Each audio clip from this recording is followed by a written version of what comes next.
Good evening. I call to order the business meeting of the Cave Creek Unified School District number 93. It's Monday, January 24th, 2022, and it's 6 o'clock. Item 1.2, roll call. All 5 board members are present. There is a quorum. Present from the leadership team are Dr. Monroe, Dr. Jensen, Ms. Rodriguez, and Mrs. Scott. Item 1.3, formal adoption of the agenda. Is there a motion to adopt the agenda as presented? So moved. Second. I would like to pull out 5.2 and just put it after action consent. Okay. So there's a motion to adopt the agenda as amended. Is there a second? Second. Okay, it's been moved and seconded to adopt the agenda as amended. All in favor say aye. Aye. Opposed? Abstain. Motion carries. Agenda has been adopted as amended. Item 1.4, call to fill out forms for call to the public. We do have some, so an admonition will be read in a couple minutes. Item 1.5, Pledge of Allegiance. Gracie Winkler from Lone Mountain will be leading us in the pledge. Gracie, do you want to come on up?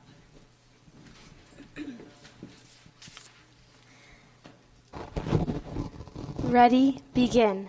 I pledge allegiance to the flag of the United States of America and to the republic for which it stands, one nation, under God, indivisible, with liberty and justice for all.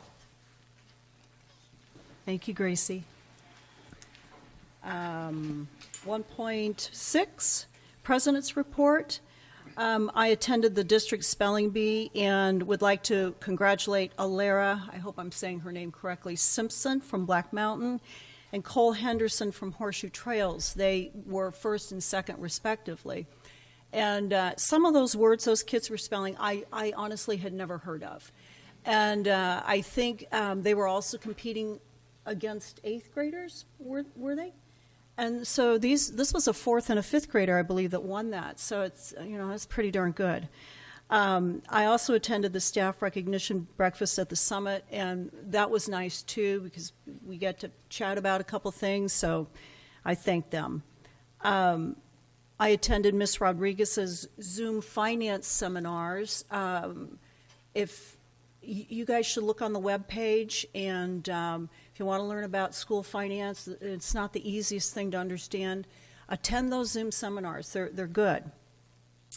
I attended the business breakfast where we were able to network with folks in our community. So that's always productive when we can get face-to-face with them and thank them for their support of this district.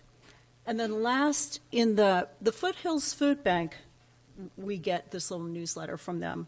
Recognized Cactus Shadows, the Kids Club from Lone Mountain, and Sonoran Trails for donating food. So hats off to our kids who are learning service. And that is my report. Item 1.7, board comments. I'll go first then. January has been a busy month. I know it's been busy for our staff and students getting back into the swing of things. Been a lot of events going on. I've been able to attend a few. Back in the first week of January, Cave Creek Unified Education Foundation sponsored their first ever Run the District up at the stadium. Congrats to Heidi Brashear and all of her volunteers. I believe they had 200 runners. And then along with that, I also want to give a shout out to Mr. Andre Womack, the new band director up at Cactus Shadows. He had the band out there playing from the time the runners started, during the run, and as all of them came back into the stadium. So that was really neat to see the band up there, and they sounded fantastic, like always. And then as a side note, don't forget, mark your calendars, the CCUEF Rock the District is coming up on April 2nd. That's a Saturday, and I think it's going to be up at Harold's this year, so something to look forward to, put on your calendars. I also attended the Teacher and Staff Appreciation Night that was for the high school up at Cactus Shadows a couple of weeks ago. That was during the one of the varsity basketball games, which, by the way, the varsity beat Paradise Valley, so it was a good night all around. I also attended the spelling bee, and definitely congrats to all the spellers from all the schools. And there were some tough words. It would have been, I would have struggled mightily with a lot of those words. But again, congratulations to our district champion, Alera, and our runner-up, Cole, and good luck as they move on to the regionals. I also attended the business partner breakfast last week, and then also on Friday, we had the coffee with the superintendent at Lone Mountain, and I want to say thanks for Principal Hills hosting us, and a big thank you for their PTO and their parents.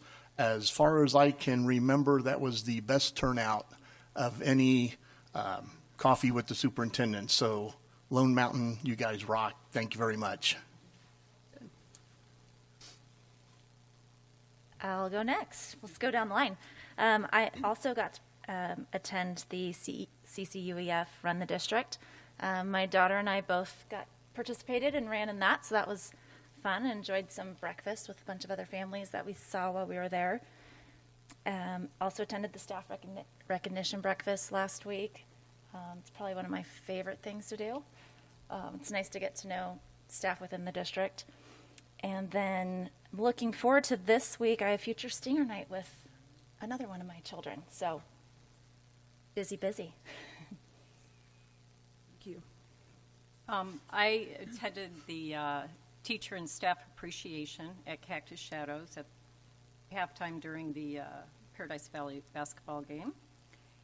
And it was really nice. It was a great opportunity to recognize the service and the dedication of our high school staff and teachers. And I also attended the Business Partners Breakfast last week, and that was a great turnout and an excellent opportunity to chat with a lot of our local business owners. Thank you. Item 1.8, Superintendent's Report. Dr. Monroe. President Hatcher, members of the board, members of the community, appreciate you being here tonight. A few things. You guys stole my thunder on a few of those. We shared some of the events, but I got a few details to color it up with. But this is School Choice Week, January 23rd to 29th. I'd like to thank everyone for choosing Cave Creek Unified. I would put our staff, our students, our families, our leaders up against any district. Families have a lot of choices. Governor Ducey calls Arizona a state of choice, and so I appreciate people choosing our district and our wonderful teachers and our schools. One other thing that people don't understand about January many times is January is School Board Recognition Month, and I'd like to read a little something to express my gratitude for each one of the board members and the role that they play in Cave Creek. As local citizens who serve children and represent the community, school board members face complex and demanding challenges. These last 2 years especially have been a testament to not just our Cave Creek student abilities to adapt to constantly changing environment, but also each of you board members who have worked diligently behind the scenes to make the educational experience the best it can be for our students during a challenging time. School board members come from all walks of life, and while they all come from different backgrounds, you have each come together on our school board with the common goal of helping our students grow, learn, and succeed. For that, I thank you. While each of you may individually agree or disagree on certain issues, your role as a board member is to consistently strive toward that goal each day. Most people are not aware of all the work that each of you do that is both unpaid and unrecognized. Board members are just a fraction of the amount of time and energy that board members devote to helping lead our district. You're each deeply involved in our community activities, as you've heard, and you spend many hours in schools and at extracurricular events supporting our students. So I say thank you, we honor you this month. I would like to recognize Mrs. Kristen Stewart from Black Mountain Elementary School. We were able to do kind of a surprise reveal with her on January 5th. She was recognized as the 12 News A-plus Teacher of the Week. Mr. Owsley, principal, surprised Mrs. Stewart with flowers and balloons and was joined by myself, Dr. Jensen, and Mrs. Scott. And that should be airing sometime soon, but that was really special to award that to her in front of her kindergarten students. Also, Mrs. Melanie Townley from DSA, from Desert Sun Academy. She's one of our special education teachers. She was the recipient of a Desert Financial Fiesta Bowl Charities Wishes for Teachers program grant. Now, that's a mouthful, but she received her award at the guaranteed football game, the bowl game, over winter break. So that kind of went unnoticed a little bit because everyone was off on the holidays, but that was a great recognition for her and for DSA. Member Brown and Member Walker alluded to our Run the District. I will add that we were able to raise the foundation over $10,000, and that was the first time that we did that. And we will do that again next year, and we'd invite everyone to join. We had many sponsors: Cilliers, CPA, McCarthy, Orcutt Winslow, Carefree Floors, Sanderson Lincoln, and Anytime Fitness Cave Creek. And as Member Brown alluded to, save the date, April 2nd, at Harold's is Rock the District. After a 2-year hiatus, it should be great, and we'd love to have you be there and participate. If you were wondering what the winning word was for the spelling bee, it was Arapaho. I think I'm saying that right. So you may be trying to, am I saying that right, Mrs. Phil? Is that right? So you may be trying to spell it right now, but we'd like to congratulate Alira Simpson. She's a 4th grader from Black Mountain, that she won the spelling bee with that championship word. And she'll be joined at our regional spelling bee by Cole Anderson. He's a 5th grader from Horseshoe Trails. So if you've attended a spelling bee, they are very exciting, pressure cookers. And I'm so excited and always proud of our students who perform. And finally, last Saturday, I'm not sure if you're aware, but we had a winter formal at Cactus Shadows High School, a formal dance in the cafeteria, which was very successful. We had to cap the event at 700 tickets sold due to the overwhelming attendance, which was not anticipated. It's important to know that there has not been a winter formal dance in 11 years, and I'm really appreciative of Mrs. Barella, Mrs. Scott, and the high school leadership for listening to the students to have more school dances and more events for the kids. So this was the first formal in 11 years outside of prom, and next year Student Council will be looking for outside venues to accommodate the interest of an even larger a group of kids who want to come to the dance. So that is my superintendent report. Thank you. What's going on? Item 2, presentation of awards for schools and departments. 2.1, Lone Mountain Elementary School Excellence Awards, presented by Dr. Court Monroe and Ms. Emily Hill.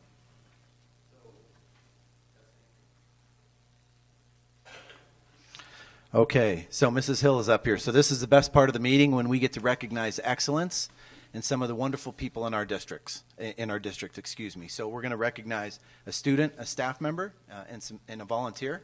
And then we'd like them to come up here when we call their name and stand here with Mrs. Hill and I. We're really proud of Lone Mountain Elementary School. When we had the coffee with the superintendent there last Friday, students get a wonderful education there.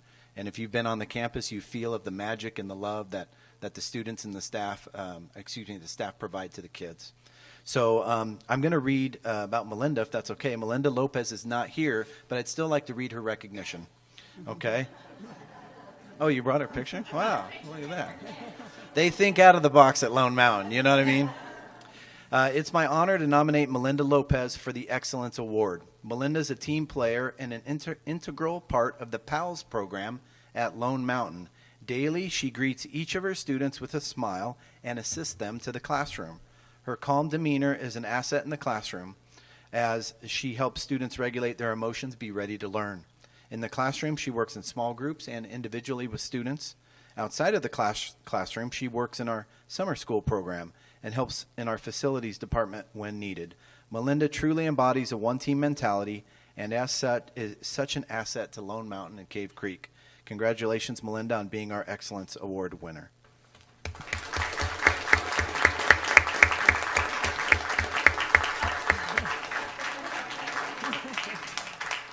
Are we ready? Okay. I was like, oh, okay. We'll have to make sure we recognize her maybe at a future meeting. Community member, Rachel Liberatore. Come on up. How did I do on your last name? Is that okay? Okay. I was practicing that last name. Rachel has served as the Lone Mountain PTO president for the past year and is a true representative of what makes the Lone Mountain community great. Rachel has led our community by volunteering countless hours to plan fundraising events, all of which have placed our students' needs first. She spends her free time organizing fundraisers, looking for donations, and is always on the lookout for creative ways to raise money for our school and students. We're so lucky to have Rachel on our PTO and as part of our school community. Congratulations, Rachel.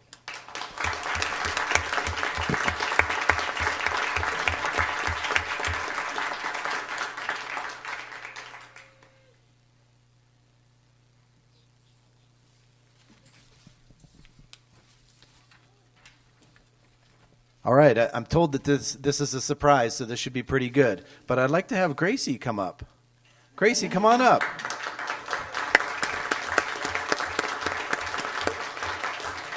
So, did you think you were coming to do the pledge tonight? Was that it? Yeah, that's pretty good. All right. Good job, Mom and Dad. So let me read a little bit about Gracie. Gracie is a conscientious, hardworking student. She's self-motivated, has a love for learning. Her perseverance, her positive attitude help her to exceed expectations academically. She's a model student who does many things around our Lone Mountain campus as a member of the K-Kids Club. As a member of K-Kids, she has volunteered at Kiwanis, helping customers check out from the store. You volunteer at the marketplace? Good for you. That's great. Nice. Awesome. She has also helped to coordinate food drives on our campus and construct a lending library so that students have access to books at all times. What grade are you in? Sixth grade. We need to all grow up and be like Gracie, don't we? We are so lucky to have Gracie at Lone Mountain. Congratulations on being our Excellence Award winner. Good job.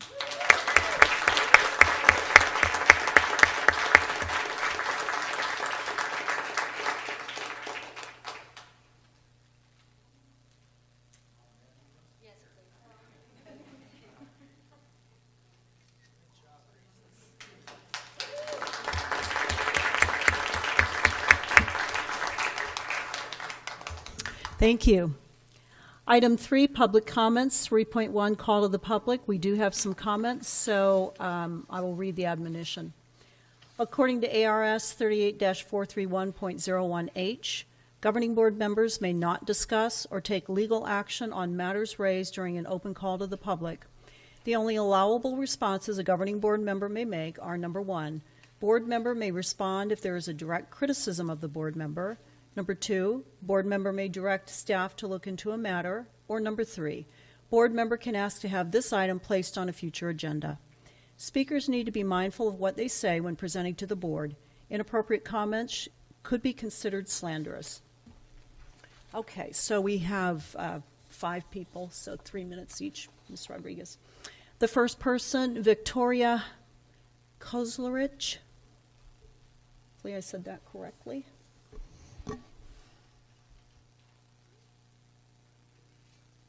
Close enough. I get mispronounced all the time. Hi, I'm Victoria Kozlerich. I live in North Scottsdale, where I've lived for the last 10 years.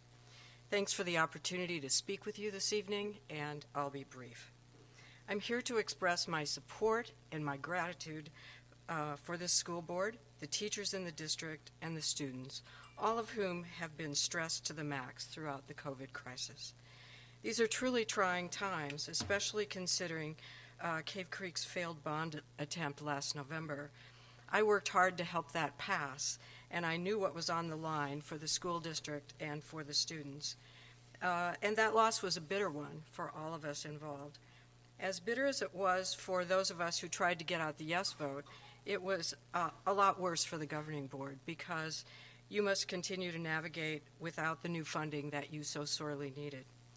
And now you're facing a catastrophe of the legislature's making on the aggregate expenditure limit for public schools. And the deadline for that is looming, March 1st. Cave Creek could stand to lose as much as nearly $6 million if the legislature does nothing. And in current times, I'm tempted to say, don't look up. In Arizona, school boards are groups of nonpartisan volunteers elected to deal with the nuts and bolts of teaching, maintaining school facilities, and ensuring that students have access to transportation and meals. That's your unpaid job, and I can well appreciate how difficult it must be, especially now. So please know that I'm grateful for what you do and your dedication to the task. And as citizens, our job should be to make your jobs easier, to lend you as much support as we can, knowing that you're doing your level best for teachers, students, parents, and residents of this district. Thank you. Thank you.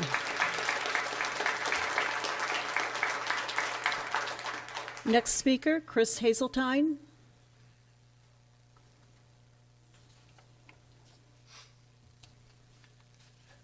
Thank you. President Hatcher, governing board members, I appreciate your time, but I have chosen to relinquish the time that I have, so thank you very much. All right, thank you. Next speaker, Bobby Clendenin. Did I say that correctly? I'm Bobby Clendenin. I have two students in the district, one at Cactus Shadows and one at Sonoran Trails. And really just reiterating, Victoria, was it? Yeah, what she said, just wanting to thank the board for your continued patience and dedication to our schools and to our community, and how much I appreciate that you take so much time to listen to the concerns of parents and teachers and staff and the community. I'm sure it's frustrating to hear things that are divisive or that take you off that path, especially with the budget concerns that were mentioned. I have the same ones mentioned here.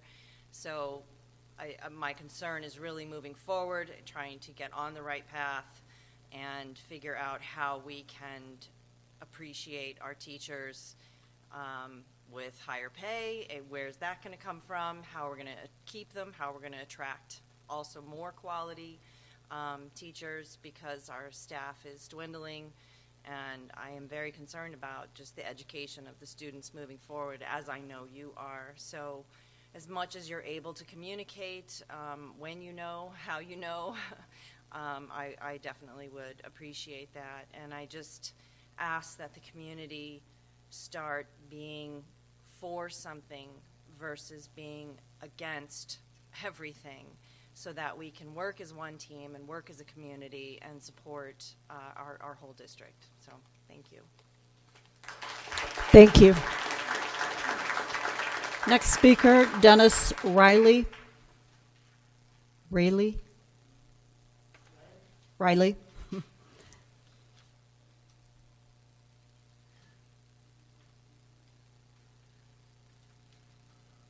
Well, I was here 2 weeks ago and made a request on an agenda item, and I did a terrible job of explaining what I had in mind. Somehow it came across that I wanted you to talk about mask mandates, and that wasn't my intention at all. What I really wanted to have as an agenda item is a discussion, a review of COVID protocols. It has been several months since anything has been reviewed, according to Dr. Monroe and a couple of others that I spoke to. It seemed like there was some confusion about what's supposed to be done to protect our children and staff. So it behooves you, I believe, to put this on as an agenda item so that you can educate the rest of us as to how you protect the kids and parents and staff at all of your schools. That was what I had intended to say, and apparently it came across as masks. That is the smallest part as far as I'm concerned.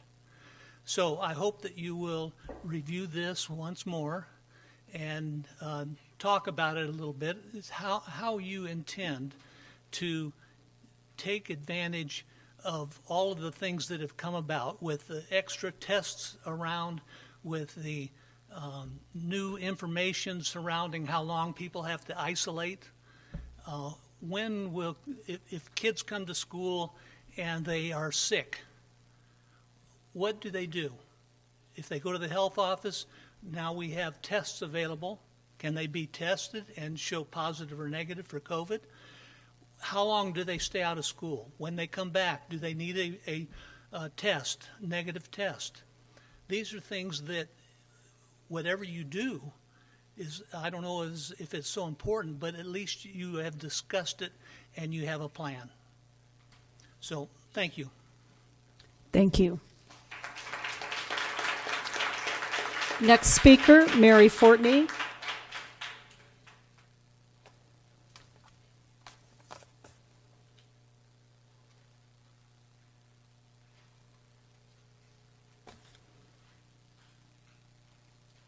Good evening. I would like to thank President Hatcher, Superintendent Monroe, and the board members for a chance to speak this evening. I would like to thank the teachers and the administrators of this district for doing an outstanding job with limited resources and under trying circumstances. It seems that has always been the case for this district, but the last 2 years have seen unparalleled challenges, and they just keep coming. I want our schools to know that members of the community, such as myself, are on their side. I appreciate their continued hard work and their commitment. I will continue to contact my elected legislators to urge them to waive the aggregate expenditure limit and increase funding to this district, primarily through keeping our tax dollars in this district. I encourage all community members to look at the good work being done in our schools and appreciate the hard work it actually takes.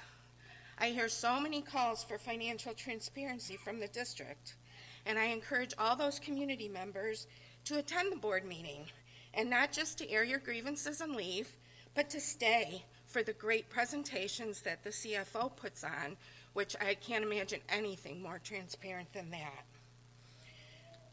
So there you'll find the transparency that you're looking for, not elsewhere, but right here among the board and the administration.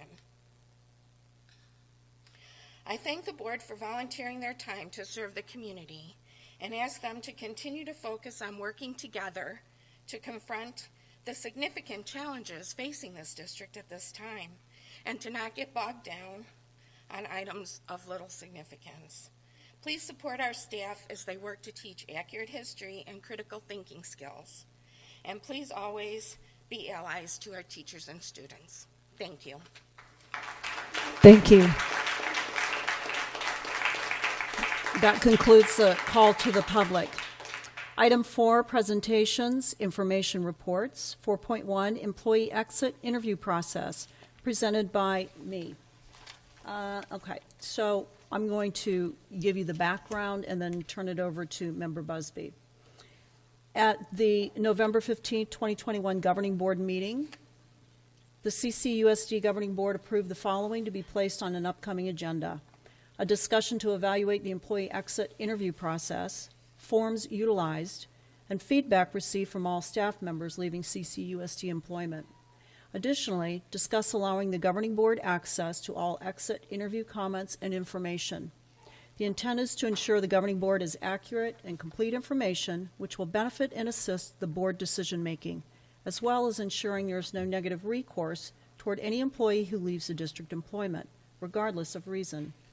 It is requested that this agenda item, if accepted, appear on a future agenda by tonight. So I'll turn it over to Member Busby. The primary reason why I wanted this to put on the agenda, we periodically will get in Dr. Monroe's update, exit interviews, there was a certain percentage of responses to those. Typically, an exit interview should be utilized as a tool for growth for the employer, whether it's a school district or a private employer. And sending out a survey does not speak to getting quantity and quality in responses. Think about yourselves. How many times do you get an email survey, and how many times do you hit delete? Especially in a situation where you're leaving employment. Well, I'm done. I'm out of there. I have nothing else to give. I believe that a face-to-face interview warrants more accurate information. And as I said, an exit interview is a tool for growth. Someone is leaving. They've invested their time, their talent, their energy in this district. We want to know what worked well and what didn't work well. And if we don't get authentic information on what didn't work well, we are never going to fully improve. And that's what I see an exit interview being. And if we're not going to utilize an exit interview for the true, in the sense that it is truly a tool, then we really shouldn't be wasting staff time to send out a survey. Yeah, Member Busby, I think your point is very well taken. I would say amen. We agree 100%. Caroline, why don't you come up to the mic and we'll kind of give, as part of the discussion, just a little overview of what we intend to do. As we reach out, our preference is obviously face-to-face. As we reach out, I don't know what the statistic is, but a lot of times we have very few employees who want to be involved in an exit interview. However, I agree with you. The best feedback we get is when it is face-to-face, when there's a conversation, so that we can improve our practice, so that we can use that information to create a better workplace. So, Caroline, will you maybe present a little summary of kind of what an exit interview or what we try and attempt to do when someone leaves the organization? Absolutely. President Hatcher, members of the board. Employees who resign or retire from CCUSD send their notice to their site supervisor and or HR. When we're in receipt of that resignation notice, I personally, or the HR director personally, reaches out to them directly, letting them know HR is here for them, willing to answer any questions, and wants to meet in person for an exit interview. It is of great benefit to meet with an employee to gather data about reasons for leaving, and HR makes every effort to do so. In addition to this, employees who resign or retire are sent a self-addressed stamped envelope with an employee exit survey as well, and this is another time where they could indicate that they would like an in-person interview. Most often, so if an employee contacts HR and we do an exit interview, then that information is passed along to the site supervisor, positive and or negative. Is it, I don't know if you can see this, is this what you give? It's called employee exit review. Is that the one that the staff gets when they leave? Yes. It's a 2-page. Yes, President Hatcher. Dr. Monroe gave that to the board, I don't know, a month or two ago. Okay, so that is what, yeah, when I look at this, it looks complete to me. And I know for myself, when I retired, I don't think I even filled it out, let alone come in for a face-to-face interview. But I do agree that. Yeah, it is a tool, and Yeah. it would be my preference that it's not an option. You know, you're leaving, you know, your final paycheck, your keys, whatever, the keys, the IDs, whatever need to be turned in. And in order to do that, they would come see you or their site supervisor. That way you ensure that you have contact with these employees. I mean, they've invested time in our district. And, you know, I think we owe them that respect. You know, you're leaving, great, for a better opportunity, awesome. What could we do to make this a great opportunity? My other concern is whatever information comes from an exit interview, I certainly hope that it is never used against that former employee when they're, you know, if they say whatever negative thing, and then some point in the future they are using CCUSD as a reference. And that negative comment in an exit interview should never come back. I mean, this is a two-way conversation. That person's being asked what was good, what was bad, and I would hate for it to be turned around and used as something negative when they're trying to find employment down the road. Yeah, I'll comment on that, Member Busby. Your first point, I think, is very well taken. I think that's something we can look at in our system as far as turning in your keys or your badge, a brief face-to-face exit interview. Maybe that's the point of contact. And secondly, I would say, just to reassure you as a superintendent of this district, that would not be how we do business in this district. Respect and integrity reign over everything that we do. And so I would think that we want to learn from those exit interviews and not to weaponize them or use them against anyone. That would certainly be my intention. And with our leadership team, if reference checks are happening, is try and do things with integrity and with truth, and being honest and being fair to people. So I think those are points well taken. Okay, thank you. Thank you. I just want to make sure I understand. So are you suggesting that for an employee to get their final paycheck, they have to have an exit interview? I'm assuming a lot of employees it's an electronic payment. So that's kind of a moot point. But they have keys, they have IDs that need to be turned in.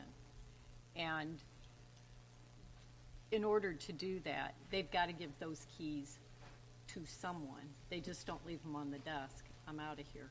So either the principal does the exit interview, the site supervisor, HR. But somebody does that exit interview because it really is valuable information. And, you know, we're selling ourselves short. It's a missed opportunity if we don't take that time to get some feedback. And that's all it should be. It's just a genuine, hey, good, bad, and ugly. Tell me, what is it? And I think we can be a lot more intentional in doing that. Not that we're not doing that now or with HR, but especially empowering our department, our directors, and our principals to be a lot more intentional when that interaction happens, to have a brief interview as opposed to the person just walking out or what have you to get that information. Mm-hmm. Can you hear the comments? I just had, excuse me, other question here. It says, discuss allowing the governing board access to all exit interviews, comments, and information. I don't see how that's in our purview. Is that something that would be within what we would do? What I'm looking at is, I'm looking at this as a tool. So what, you know, good comments, bad comments. There's different things that we work on throughout the year. And there may be commentary from, you know, maybe it's how classes are scheduled or whatever. But there may be information that would be beneficial to us. Maybe it's when the course catalog is approved, you know, from year to year when the course catalog comes out, you know, we look at it, but there are things that we may not notice.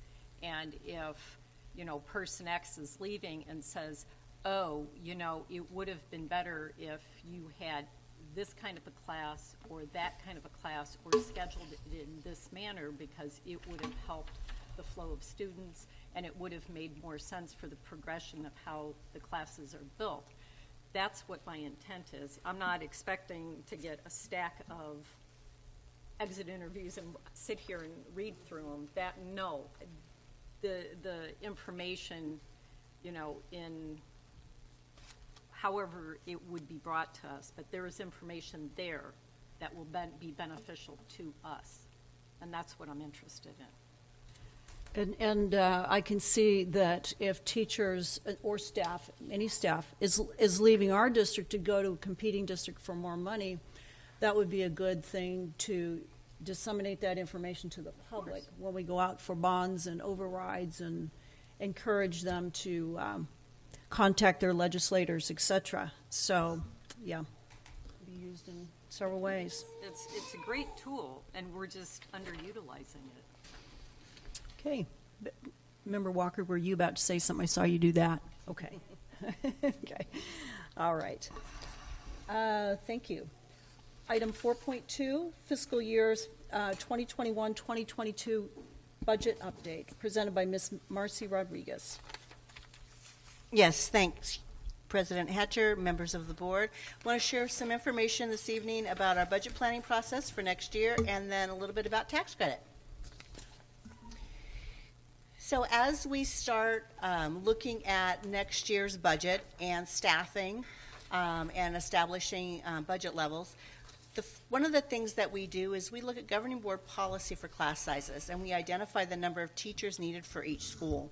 That is done by the current enrollment that we have, looking at any trends we might have in enrollment, any projections that we might have for next year, and making sure that we have adequate staff. We have emailed, the HR department has emailed all the certified staff asking if they have plans to resign or retire next year. This helps us in our planning as well, so that we know how many open vacancies we have, and we can start recruiting now for those available vacancies for next year. The other thing we do this time of year is we have an IBN, which is interest-based negotiations. We have classified, certified, and administrative representatives on this committee, and we discuss things like salary and benefits and working conditions. So those meetings have been very informative. We have an outside facilitator who comes and works with our team, and it's been an excellent experience for me to see how the district works and they run that process. The other thing we do at this time of year, and we do this constantly, but we look at current year expenditures, we project to the end of the year. So that gives us an idea of whether we are going to have the proper budget capacity, so that we can make sure we pay all the bills for the end of the year with the capacity we have. Are there adjustments that we need to make, and possibly, hopefully, have some carryover balance to take into the next year. So a couple of our speakers had alluded to this challenge. And this is a challenge for the current funding year. The state budget for education has exceeded the constitutional spending limit. Our legislature has until March 1st to override this spending limit. If they choose not to take any action and not override this, this means that CCUSD, the Cave Creek Unified School District, will lose $5.7 million in this school year. So that means between March 1st and June 30th, we will have to make some decisions about how to cut our budget $5.7 million. Several of you in this room experienced the $4 million cuts last year, and how that reduced our staffing. Just think about what it will take to reduce $5.7 million. This is a quarter of what we pay our teachers in salaries and our whole staff. So that would mean several things. We can do these cuts by closing schools, furloughing, stopping transportation, just to name a few. So we are not the only school district in the state that is in this boat.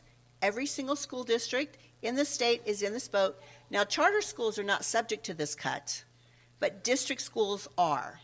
So you, please, if you have any relationships with your legislatures, let them know that this is something that would dramatically impact the education of our students for this year, and possibly next, because if they don't do something about that aggregate spending limit, that constitutional piece of that, we will have the same conversation going into next school year. Any questions about that? I have comments. Well, go ahead and finish. Go ahead and finish. That's the budget. That's my Okay. budget update. I'm going to move into tax credit. Okay. Well, I'm going to piggyback on what you said about the AEL, and you said if you don't have a relationship with your legislators, I would suggest develop one. If you don't have one, develop one. That's the root cause of the problems we have. It's not mismanagement of funds. It's kicking the can down the road because we're not funded. And so it's going to take the board, district administration, and our stakeholders to contact your legislatures on the aggregate spending limit. That needs a permanent fix, in addition to the temporary fix, and the equalization funding formula. Our district loses $8 million this year, and the state keeps it and distributes it. So we've kicked the can down the road, as you've alluded to, for years. Until the root problem is fixed, we're going to keep kicking the can down the road. And to the public, I'm afraid that might look okay for a couple of reasons. Because if we don't fill positions due to attrition, to the public that might look good. It might look like we're meeting budget. If you have a student in this district and you're a teacher, you're going to feel those pinches because your class size is going to get bigger. You're going to have some really unhappy staff, rightfully so. We might have to cut programs. It's dire. So I would encourage everybody to go on the web page. Dr. Monroe has a really good little 2-pager, I think it is, and he gives us the name of our senators and the 2 House reps for the 3 legislative districts that this school district falls under, and it's critical. So that's what I have to say about that. Thank you, President Hatcher. I have a question for you. Yes. Mr. Rodriguez, you said that this does not apply to charter schools. Correct. Can you go and just give a little more detail on that for the public? So when Since this, it seems it's a public so when school. this constitutional spending limit was written and that calculation was created, charter schools did not exist. So therefore, the interpretation by the Department of Education is they are not included in this aggregate spending limit. And so anything that they are funded would not be included in the calculation. But it's over $1 billion that will be taken from school districts in this state. It is significant. It is 16% of their M&O budgets. So just think about that. Think about, the large districts like Scottsdale and PV and Paradise Valley that are around us and the significance that will mean to them, or a Mesa. We're losing $6 million. Quadruple that. 10 times that. And just think of the struggles that we'll have to educate our kids. We're already struggling because of COVID, and now this would only make matters that much worse for our children.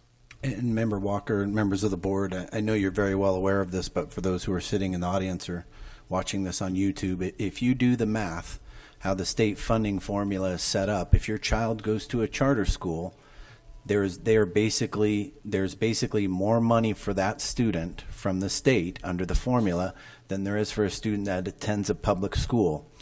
The argument would be from a charter school, and I'm certainly not disparaging a charter school, I'm just stating the facts, is someone would say, well, charter schools don't have the ability to levy to have a bond or an override potentially, and that is true. However, if you look at the formula and the district, the additional assistance, and you compare it as a third grader who goes to a charter school and a third grader who goes to a public school, the charter school student would have more under the state funding formula. So I know the board is aware of that. I just wanted to kind of reiterate that in a simple form for the members of the audience.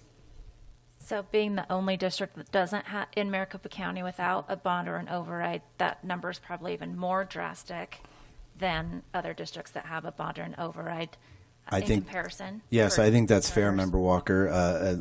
Financially healthy school districts typically operate under a bond and an override, and then those are renewed, right? Every 7, 8, 9, 10 years, right? The voters will approve those again. The voters will decide to say, hey, we will take upon ourselves as local taxpayers to pay a little more tax because we value our local education. So the fact that we haven't had those kind of things happen just kind of pits us farther and farther behind, while our neighbors, PV, DV, and Scottsdale, they operate under both, and they have for the last 10 or 15 years. So yeah, it creates quite a hole, and I know our teachers, I know our staff members have felt it when they hear about other districts getting raises and things like that, and we're not nearly able to give the raises to the high level that they are, perhaps.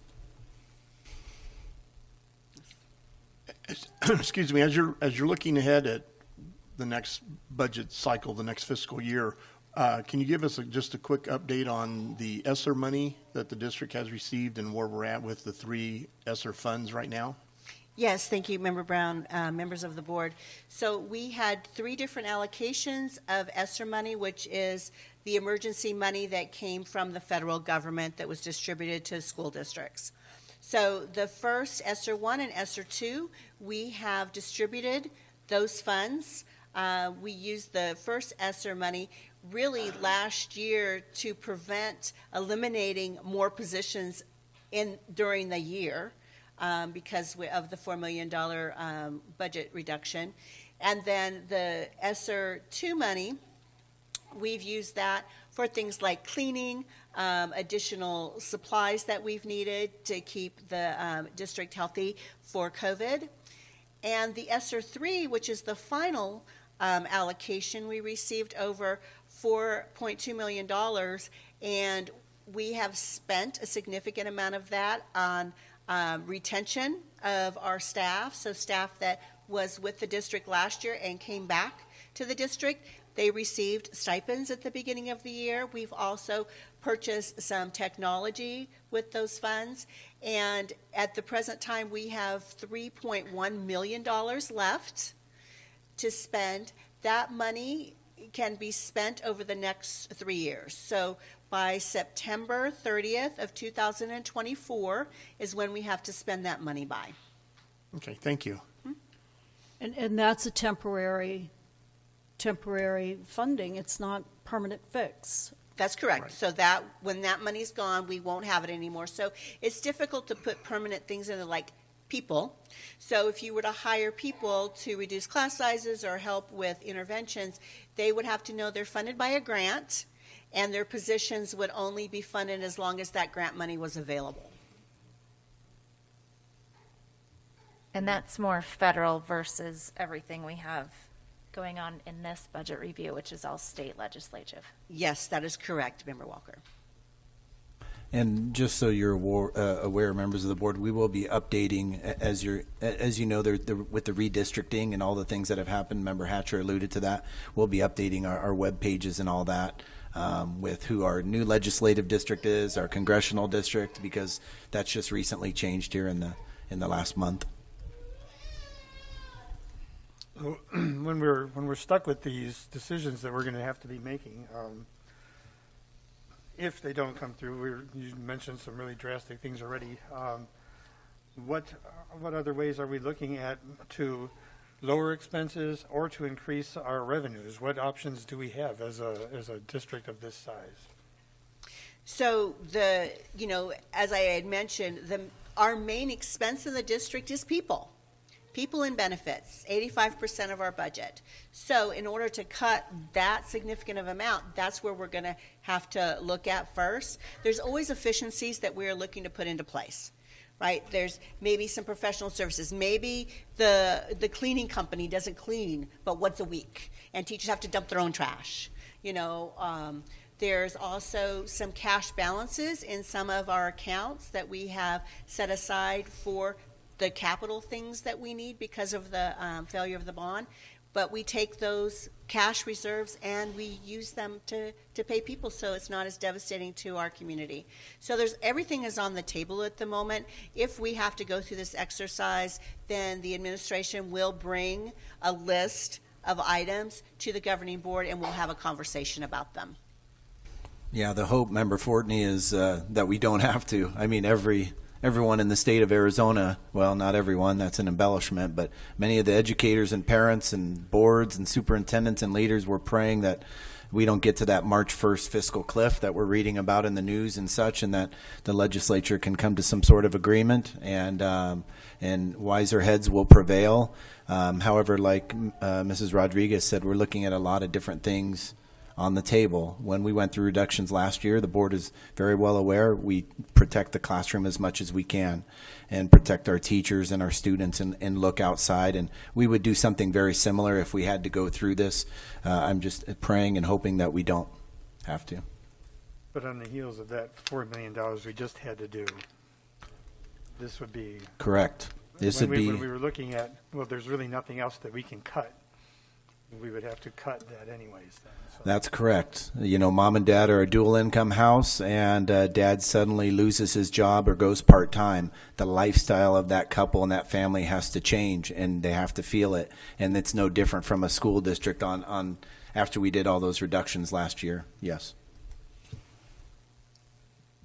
And it's on the back of our students and our staff that this happens.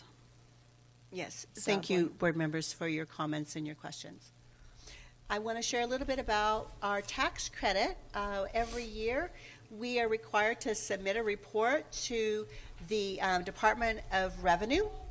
And so the accountability with tax credit requires us to keep accurate accounting records, code them in such a way that when we provide this report, we can provide it at school level, we can provide it at a specific activity, and expenditures and revenue. So I want to share a little bit of information with you about this evening.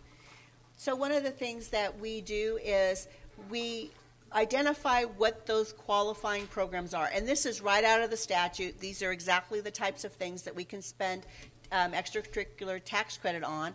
And you can all read those different areas. And sometimes our district receives money from their donors and says, I don't know where you need it. You tell me where you need it. So when this happens and they don't specify a purpose, then it is the decision of the school's site council. So each school has a site council. That site council meets with the principals, and they share with them this report of what they have available, and they discuss what within those guidelines that we just saw of those expenses do we want to invest our money in on our campus, and then they redirect those expenditures, those revenues to those expenditures. So just to give you a glimpse, a lot of numbers here, but this is how we break it down. So you'll see all of the schools across the top, and then the activities along the left-hand side, and you can see the biggest area that we receive tax credit money is, now this is expenditures, I'll show you revenue in a minute, but this is how we spend the money, and it's investing in our athletics at the high school. So we know that we charge a significant fee for our families to pay to play in our athletic programs because that program is self-funded. The district does not contribute any M&O money with the exception of the athletic director. But everything else, all the kids' uniforms, the equipment, the coaches' pay, the travel, the conferences, the competitions that the students, everything is paid out of either tax credit, or some people they already exceeded their tax credit limitation for the year, so it goes into another fund. But that's why that one is so large. And then you can kind of see Sonoran Trails with their athletics program as well. And then our clubs at the high school. So, Mrs. Rodriguez, let me just jump in here and just reiterate for those watching on YouTube or in the audience. In other districts, in the past district I worked in, we budgeted to help our high schools and our middle schools with athletics. So from the district office, we gave the athletic director, who we paid, a budget to help with the cost of uniforms, transportation, umpires, referees, all of those things. In Cave Creek, our athletic department at Cactus Shadows and Sonoran Trails is self-funded. So to Mrs. Rodriguez's point, we pay the salary for the athletic director, but all the other things that come along with athletics have to be self-funded from our wonderful parents, and our parents step up and pay those. Correct me if I'm wrong, Mrs. Scott, I think we charge about $300 just for a participation fee in a sport. Folks, $300, that is a lot of money. I don't know how much it is in Scottsdale, but it's not $300, and my guess is it's not even $150. It's probably $75 or $100. And so I just want to point out here to Member Walker's points, Member Brown, the board members who have participated, we're so grateful for our tax credit funds. However, I just want you to know, in Cave Creek, our athletics, unfortunately, is a self-funded program, and it really should not be that way. We should be able to help our parents. We should be able to help our students so they're not paying all of these high costs. Warm-ups, all those other things that go with athletics, I get it. I'm a former athlete. But a participation fee of $300 is a lot. You know, we need to get to a point where we're only charging $100 or $75 to take that off the back of our parents. So we're very appreciative of these tax credit monies, but I just wanted to use that point just to educate that we are self-funded. It's unfortunate that we are, but I'm very grateful for our parents that help support our program. That fee is per sport, per student. So if you have a 3-sport student, you're paying over $1,000. Or 4 kids like me. Or multiple kids, yeah. And it's been that high for years. I mean, we've always been way above our neighboring districts, so. So then, you all might be able to help me out with this. Based on what Member Brown just said, if a family could potentially be shelling out close to $1,000. It is capped.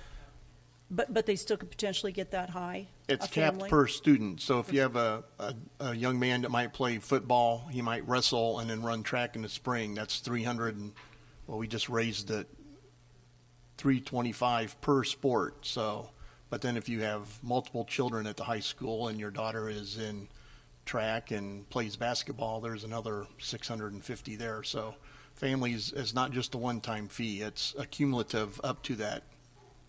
And that's just the participation fee, right? Then families are paying for uniforms, you're paying for your equipment. So now my brain is going once again to financing and the big picture in financing. So could it possibly be that that is costing the district in terms of maybe kids leaving? And I know this is not an agenda point, but it has to do with funding. Kids leaving to competition on our borders because they have more money and they have enough money that they don't have to charge the kids those fees. So we potentially could be losing high school kids to our surrounding borders. Yeah, up until just a couple of seasons ago, the Scottsdale district, it was a $75 one-time payment, not per sport. And they raised it to $100, I want to say 2 years ago. And even at that price, it's still, a third of what we're charging. So yes, I know several athletes that have gone elsewhere because of that lower number. Or their other districts are set up differently with funding, how they are funding that athletic, so. So there are unintended consequences because of lack of funding that result in more lack of funding because we get paid by rear ends in the seat. Madam President, yes, that would probably be an accurate statement. The domino effect. Yeah. What happens, like, the revenue, like for Cactus Shadows, is $310,000, and the expenditures are $248,000. So at the end of the year, if all of that tax money hasn't been used, what happens to it? So thank you, Member Busby, members of the board. Excellent question. So a lot of these revenue, well, first of all, to answer your question, the simple answer is it carries over. Okay. So these monies carry over into the next year. A lot of times there's a delay. So you'll pay for the athletic participation fee, but then your coaches don't get paid for another month or two after. So there is somewhat of a delay in when we receive revenues and when we actually show the expenditures. And I would think too, because your tax credit isn't due till you file your taxes, that the time for fiscal years are going to always be off as well. That's correct. They're going to cross over because this is just a calendar year, not a fiscal year. Right. So you're right. So it's half of this revenue was generated last year, Right. and half is generated in this school year. So I'm going to show you a chart here that kind of illustrates what's happened.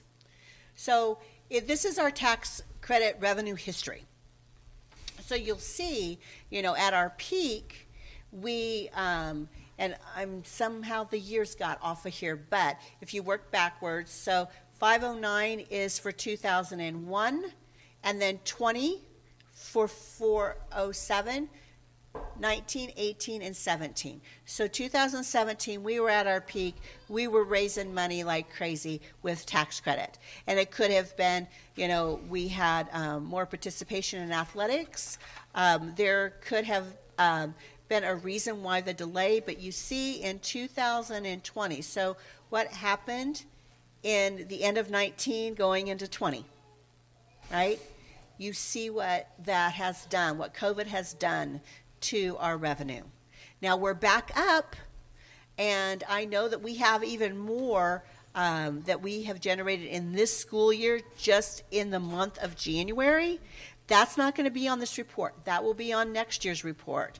But we're very optimistic that we're going to get back up to that 600 and surpass that based on what we're hearing and seeing in the community. This community wants the school to be successful, and we're seeing a greater number of donors this year than we have in the last few years. Independent donors who don't have students in our schools. Mrs. Rodriguez, do you want to go to the next slide? I do want to say one thing I heard in my first year from the board last year was with regards to tax credit is campaign for more of it, educate. And so I know the board members are on social media, and you've seen the videos. You've seen us trying to get out and educate parents where they can watch a little 2-minute snippet to understand that what a tax credit works. I call it the best kept secret in Arizona. Next year, I'm going to be an empty nester. So I'll be paying my tax credit. My wife and I, we file our taxes jointly. Look at all this private information I'm giving you. We file our taxes jointly. So I will be looking to donate $400 to a program in Cave Creek. Maybe it's the middle school band program. Maybe it's DECA at the high school. Maybe it's somewhere at Lone Mountain. But that money will come back to me in my state taxes as a credit. So really, I'm only going without the money for a short time. And a lot of people don't understand that. They think that just because they don't have kids in the system that a tax credit doesn't apply to them. But it's really a no-brainer. So I appreciate the board giving us the feedback last year and my first year to really campaign, and we're trying to educate. Our principals are as well to share the good news about the great things about tax credit. If you're single, you file all by yourself. You can pay, is it $250 up to $250? $200, and then file jointly up to $400 dollars. So hopefully we'll be able to keep bringing that chart back to you, and the levels keep going up just because we're educating people in our community who may not even have anything to do with our school district about how they can help. It's not just athletics either. I mean, I know at the high school there's an activity fee to be in a club, or if you're doing other on-campus organized activities. So it's not just the athletic piece of that. It's also the clubs, and we have a large array of clubs at the high school. I mean, it's a great any student that's got any interest, but there is also that fee to do that too. So. When someone is making a tax credit donation, do they have to designate a school, or can it just be a general tax credit donation to the district? There has to be a school that is selected. Yes, that's part of the district isn't eligible to receive tax credit donations, only schools. I have a couple questions just for education purposes. Are charter schools able to participate in this as well? Yes, they are. It's the same, and it falls under the same pot, so I can't donate to my local public school and then also my local charter school. That is correct, Member Walker. Okay.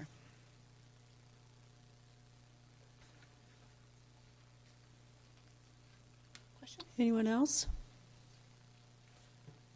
Well, that was an informative discussion up here, too, so thank you.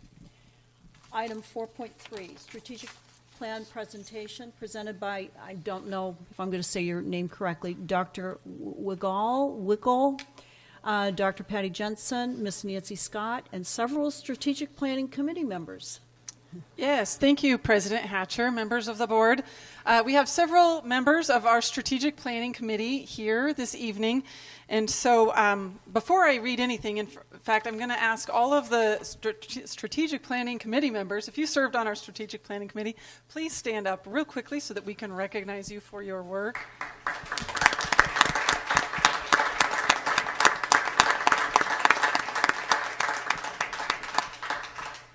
Thank you. And they won't all be presenting this evening, but many of them will. And as you can see, we had a large, this is only some of them, but a large voice from the community present with us during those meetings.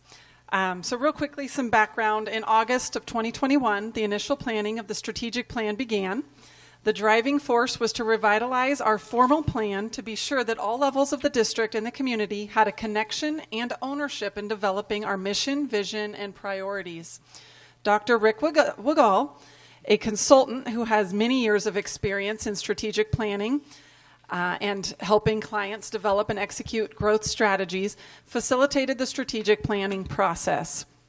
In September and October, more than 40 community leaders, parents, teachers, administrators, and students met from 9 a.m. to 4 p.m. on 3 different days to complete a draft of the revitalized strategic plan. From October through November, the draft was then edited for consistent language and shared with the superintendent's community council, the PTO presidents and principals, and our district leadership team. We did make some minor revisions to update verb tenses and make sure we had inclusive language and that it was consistent throughout. But other than that, it was all made from this group from our community. The board will be asked to approve and adopt the strategic plan on agenda item 7.3.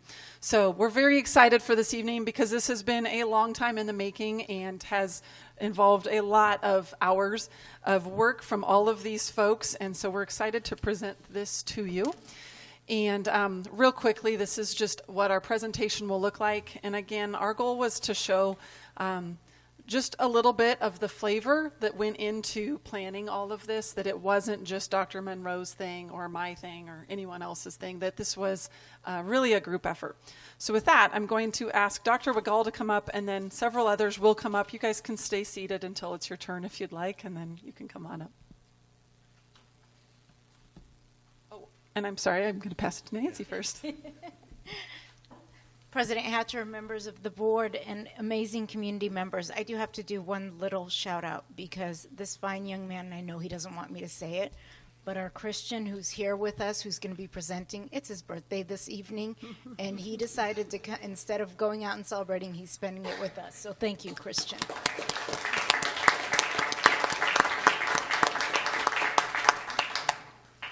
So as many of you have seen this slide before in one of our past presentations, we've consistently been saying this over the past few years that we really want to work together, have that one team mentality, and that we continue to grow stronger together. This image of the crew team really represents that great strength and discipline in working together.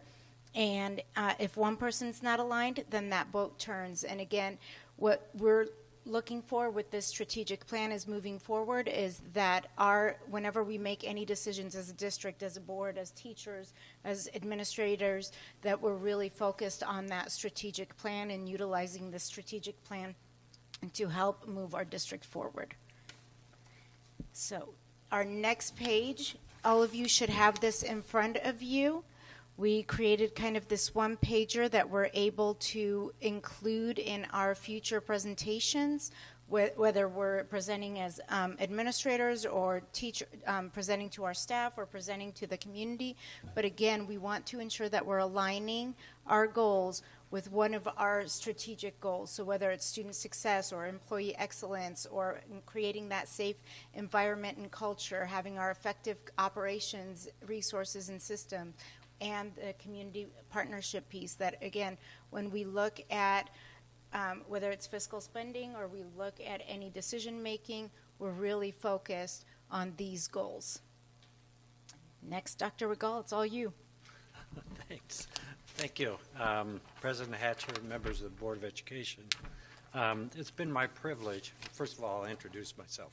I'm Rick Wigall, and I've been doing strategic planning, assisting school districts and charter schools, actually, and developing of plans for the last 25 years. I've worked in 2 states, Illinois, which is really my home state, and Arizona.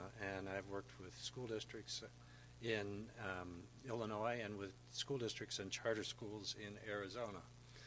And it's been my privilege to work with school district, Cave Creek Unified School District, over the fall until now. And I just want to give you some background information, and other people will be speaking to different elements of what we've done. But a question always comes up, why strategic planning? And it's very simple because it's like asking a question, why plan? And we do it in multiple stages. We plan daily, we plan weekly, we plan monthly. A strategic plan is a process of developing a long-range plan. You should perceive a strategic plan as being something that is implemented and operated for somewhere between a 3 and 5 year program. And so that what that does is provide guidance for where you're going over the next 3-5 years, and working your way through the plan that was developed by this group. I was contacted by a former colleague at NAU. I retired from Northern Arizona University in 2019, just in time to be trapped inside by COVID, as all of you have. And so, needless to say, I've been a little stir crazy. That's not what brought me here, but the colleague told me that Dr. Monroe had some interest in strategic planning, so I contacted him and indicated my interest and my background. And we had a conversation. We had a preliminary meeting with the district planning team in August, and we talked about doing a comprehensive plan. The focus of the plan always is student success. How do we make the educational program better? But in order to make the educational program better, you also have to look at the ancillary or surrounding things that are part of the operation of the school district. And so we came up with 5 elements that you'll see several times during this presentation. And those five elements were the guiding or overarching design for what we were doing. And so, do you want to switch the slide? This is the planning committee that was put into place, and how these people got there is in our preliminary discussion. We talked about what a good planning committee is in terms of size and composition. And so you wouldn't want a planning committee that was totally members of the school district. You wouldn't want a planning committee that is totally community members. So what we want is a planning committee that has a healthy mix of those people that are interested in assuring that Cave Creek Unified School District continues on its path of excellence. And so I'm going to ask a couple of the members of the planning committee to come forward and just give you their perspective. And so Allison and Steve and Christian, I think you're in this mix as well. So we won't sing happy birthday again, Christian.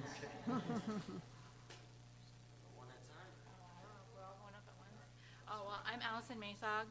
I'm a parent at Lone Mountain with 3 kids in the district in 5th, 3rd, and preschool.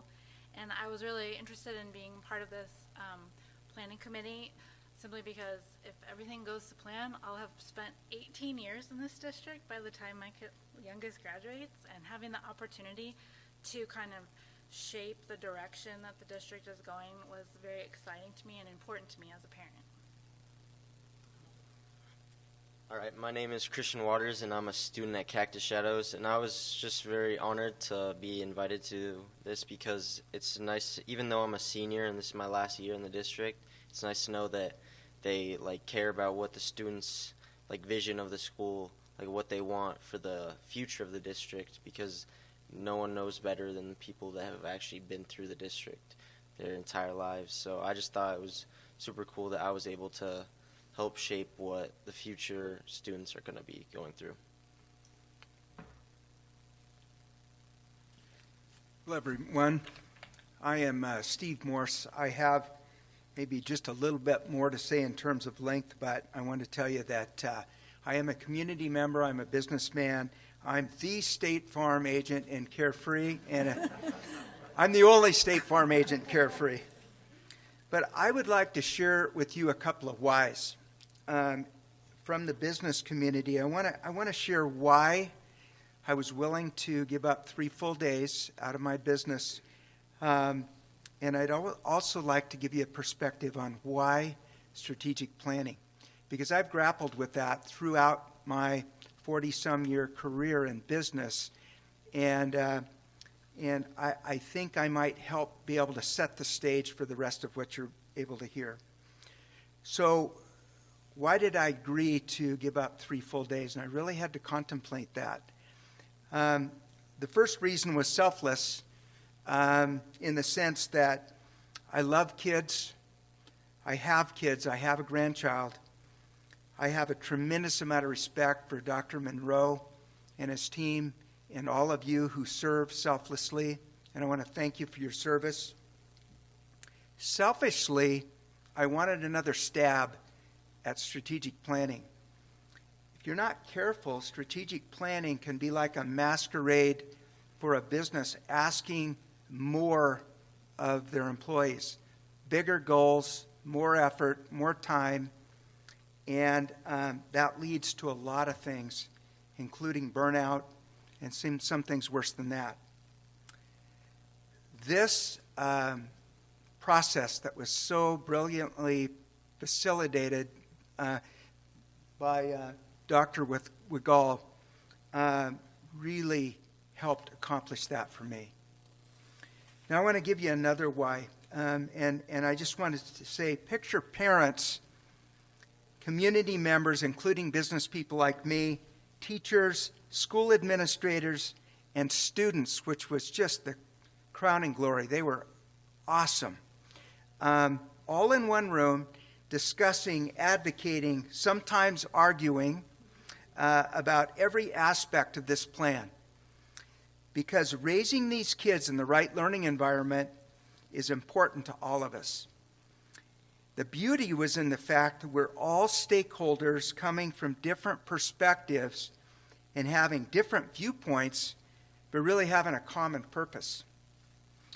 Shortly after I took part, I read a book that absolutely crystallized this process, and some would call it serendipity. I would call it a God thing, and I want to share just one piece out of this book. This book is called Didn't See It Coming by a man named Carey Nieuwhof. Carey was a lawyer turned to pastor, and now is a prolific writer and spends considerable time now interviewing leaders on leadership. I highly recommend this book, and you can also find Carey's interviews on YouTube.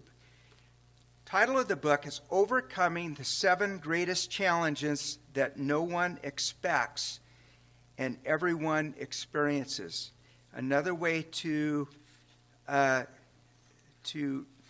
a word on that is being blindsided in your life. And I apologize for reading just a little bit, but I couldn't possibly impact you with a paraphrase, so I'm going to do that. The erosion of influence. Irrelevance happens when the language, methods, or styles you use no longer connect to the culture and people around you. Essentially, you end up speaking a language people no longer understand or appreciate. Irrelevant people eventually lose the ability to communicate meaningfully with the people they care about and to contribute to the causes they're passionate about. Sometimes it leaves them frustrated and confused as to why no one gets them anymore. In other cases, irrelevance leaves them surprisingly unaware that their influence is eroded and just plain gone. Irrelevance can be cruel as it silently squanders your influence, and most of us spend considerable energy and effort in our younger years trying to influence the people we care about and advance the causes that matter to us. Irrelevance sabotages the influence. Without ever telling you why, people quietly dismiss you as someone who doesn't quite get it. They write you off as quaint, outdated, and even insignificant. Rick Warren, who is is the founding pastor of the Saddleback Church, one of the largest and most influential churches in the world. He's also a prolific speaker and writer. Some of you may recognize his bestseller, The Purpose-Driven Life, which has sold over 30 million copies. Rick Warren said it well. When the speed of change around you, when the speed of change around an organization is faster than the speed of change inside the organization becomes irrelevant. That's also true for people. The gap between how quickly you change and how quickly things change is called irrelevance. The bigger the gap, the more irrelevant you become. Guess what? Change does not ask for our permission. And if you know anything about churches, which, as I said, Rick Warren is a pastor of one of the very largest. Organizationally, if you even look at it organizationally, church attendance is way down, and every church is searching for relevance. And I hope you're starting to understand the parallel I'm trying to draw.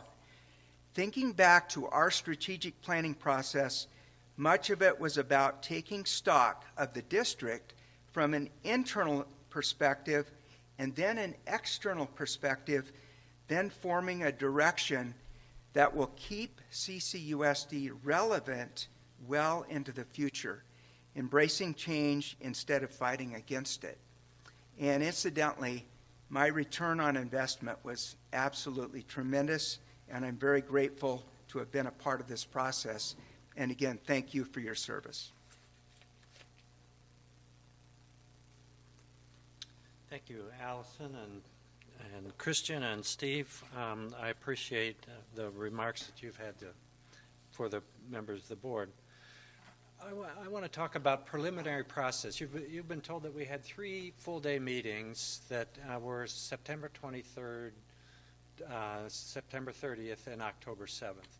And those were very productive meetings. But in order to make sure that they were very productive meetings, we had some preliminary things that we wanted to do. First of all, after our discussions, we decided in the best interest of providing information to the Planning Committee to do 2 things. One was to develop a booklet that had background information on the school district that included things like 5 years of budget, 5 years of student enrollment, awards, processes, programs, those sorts of things, so that everybody who was on the committee, everybody that was on the planning team, had the same type of background information as far as the school district was concerned. The second thing we decided was to survey the community, to provide that information also to the planning committee.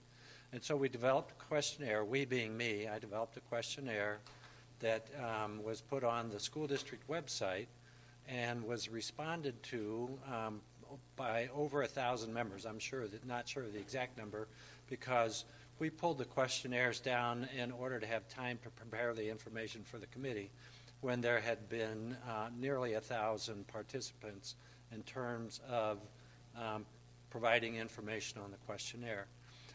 And I think you've been provided with the questionnaire results. I believe that is accurate. Is that correct, Dr. Monroe? Anyway, yeah, I'd have to check. I don't know if we had the results for the board. All right, but I think you should be very pleased with the results, because in the questionnaires that we looked at, there were 40 questions, and the vast majority of those questions showed extremely strong support from the community that was responsive to the questionnaire. And I could get into the statistics, but I don't want to see your eyes glaze over, and I don't want to do that sort of thing. So let me just say that the results of the questionnaire would say that you have strong support in your community, and that your school district is an excellent school district. And so what we're looking at in terms of the strategic plan is how to hone and refine what the school district is doing in order to improve on the excellent processes that are going on now. And this is what we have here is the process that we followed through. And simply put, strategic planning, the reason I like it, is like any other planning process. With the advantage of strategic planning is that it has a definite process of which you program through involvement and idea creation. And so what we have here is the 5 areas that we started out with in the questionnaire. And then in those areas, what we did was we went through each one of these sorts of things. And so the process could be easily defined as one of generating ideas, providing creativity, refining those ideas and those that creativity, and then putting it in a form that is acceptable to the entire group. And it's important to note that the decision-making process that was used by the planning committee is something that is called consensus decision-making. And what that means is that nothing moved forward without the support of the entire committee. If there was any objection, if there was any person that didn't want to go along with one particular element, then that was discussed until everybody was on board. And the strength of that type of decision-making process is that, as opposed to a democratic process, is why didn't we vote on things? Because we wouldn't want to bring to you a strategic goal that we could solidly say 60% of the committee voted for this. So what we have is a set of ideas that we are presenting to you. They're strategic goals that are embraced by the entire committee. And brief picture of that process. We broke the committee into small groups. The small groups did brainstorming and idea creation, and then we would take a separate committee, a representative from each group, and take all of the ideas from the small groups and put them into one package that was then brought back to the entire group for discussion, refinement, so on and so forth, so that it's small group to small group integration to large group refinement and adoption. That's basically a description of the process. And I think, am I getting close to the end here? Is it time for me to sit down? Yay! I'm going to turn this over to the representatives from the committee, and there's an item for questions later on. I'll be happy to respond to any questions you have at that point. Thank you. Thank you, Dr. Wiegall and members of the board. My name is Ricky Francis. I'm a teacher at Snoring Trails Middle School, also a part of the planning committee. So he painted a very good picture of the process. Obviously, we came up with belief statements, vision, and as well as mission. I'll let you guys go ahead and read those, but I just was asked to point out the ones that kind of meant the most to me. I really like the first one that we started with there, talking about students being the center of the decision-making process. That's something I am constantly reminding myself of, is that it's all about do what's best for kids. That's really at the heart. And we should always refer back to that with every decision we make. Some decisions we make aren't very popular with the teachers. Sometimes they're not very popular with the parents. Maybe they might not even be very popular with the students. But if it's what's best for the kids, that's always should be our guiding compass. I'll go ahead and turn it to the mission.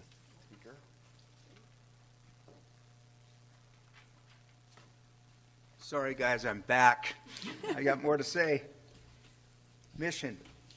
Interestingly, I mentioned throughout my career I struggled with just strategic planning, and I really struggled with mission. I've heard lots of them, and but again, this process and this book both helped me solidify what the mission is all about. A mission, whether it be a personal or an organizational mission, is defined as follows. It's a short statement used to explain in simple, concise, but compelling terms why the organization exists and or what purpose it serves. Every organization should have a very precise statement of purpose that gets people excited about what the organization is doing and motivates them to become a part of that organization. You probably have heard this. This year has been designated the year of resignation. People across the nation are leaving their own companies and perhaps school districts in record numbers to pursue something else with someone else. Have you ever wondered why 70% of all employees aren't inspired by their jobs? In fact, they hate their jobs. And that makes Monday mornings pure agony.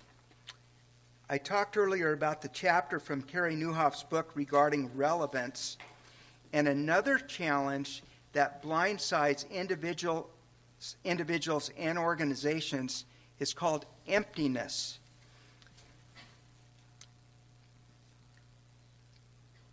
Give people a cause, a mission to make a difference in the world, a way to help others, and they will rally. Let them know their efforts have made a difference in someone else's life, and they'll look forward to getting themselves out of bed. Almost every company gets started because the founders want to solve a problem, whether that's unclogging people's drains at a fair price or brewing a better cup of coffee in a chic atmosphere or putting a person on Mars. There's a cause that's bigger than just working for the boss or turning a profit. It calls out the best in us, moves us to something bigger, but along the way, we forget that this is what motivates people. Have you ever worked extremely hard toward a goal and it was really important to you professionally or personally? You reach it and you have that short-sensed euphoria from the achievement, which is quickly followed by a sense of emptiness. And why is that? Well, you realize one of your peers also achieved their goals, and maybe it was a little bit bigger or better than the one you achieved. Or you get some recognition from your organization, a quick pat on the back, and then they follow that up by saying, well, you know, that was yesterday, but we need more from you today and tomorrow. Remember that old Jack Nicholson movie when he asks, is this as good as it gets? Well, a mission statement is designed to be a rallying point that all stakeholders recognize as being something bigger than themselves. It has a beginning point, but it doesn't have an end. And it motivates and gives direction. Our task force worked really hard on our mission statement, and we agonized over every word. Again, I'm not going to read it to you. You can read it. But words like curious, resilient, critical thinking, problem solvers, and inspiring excellence in families, community, and even the world. You see how big and far-reaching that is. Commanding high test scores may be a goal, but a mission commands something much higher and far-reaching. By the way, I developed a personal mission statement after most of my life not even getting what a mission statement was all about. It's only 6 words long, and it's changed the way I think about the purpose for my life. If you haven't done one for yourself, I highly recommend it. Thank you.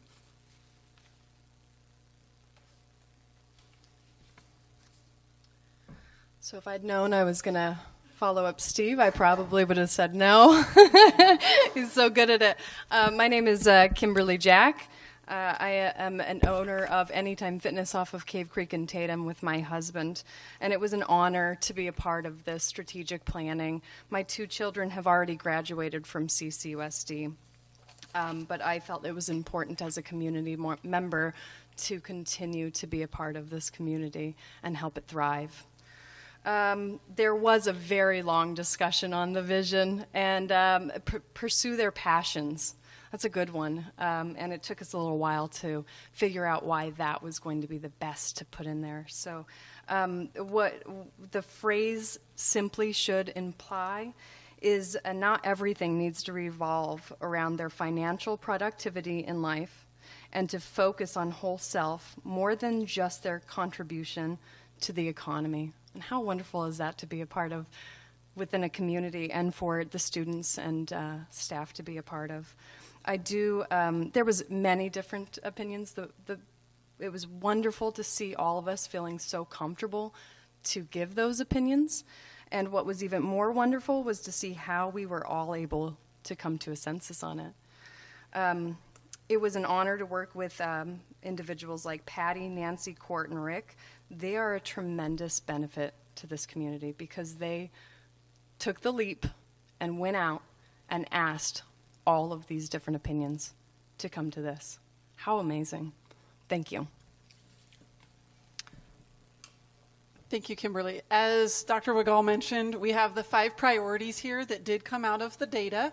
And so you'll see on your strategic plan, that the hard copy, that everything revolves around these 5 groups. And then within them, we have different goals or objectives that you might call within those priority statements.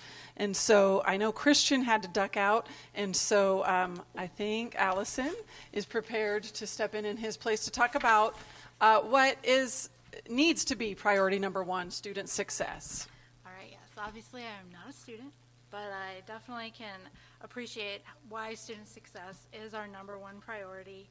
And obviously it says that we want to encourage multiple pathways. And this was, Christian wrote a little spiel down here about his feelings about this particular topic, and how important it was that student success wasn't defined as a high-paying career or even the college-only pathway, that it was a conversation that we had about that a lot of the students don't want or need to go to a 4-year college or university, and then also making sure that all pathways were available to the students and really creating a well-rounded person, not necessarily, if you don't go to college, CCUSD is not interested in what you're going to be accomplishing. And so that was important to him and all of us on the planning committee.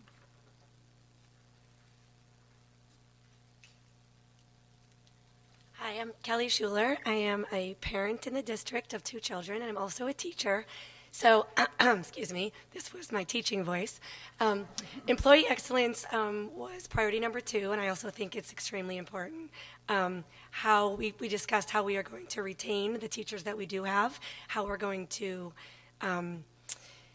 recognize them and provide for them, and then how we are going to recruit teachers that would strive for excellence so we can have the student success. So I think this is a really important one, and we spent a lot of time talking about it, and it means a lot to me, both as a teacher and as a parent, hoping for good teachers for my students.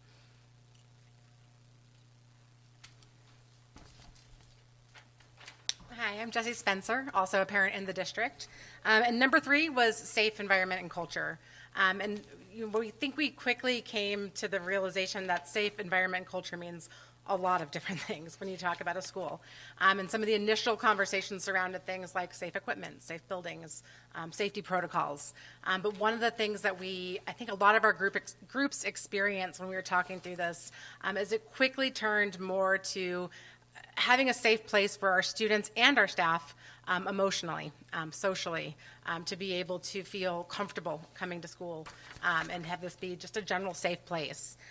So quickly it turned from those playground and building and physical needs more to making these welcoming spaces and working with our kids to have an environment of tolerance, kindness, and just being overall well-rounded people, both when they're here at school and as they head out into the world. So, certainly no ranking on our priorities, and this was number 3 that we came up with.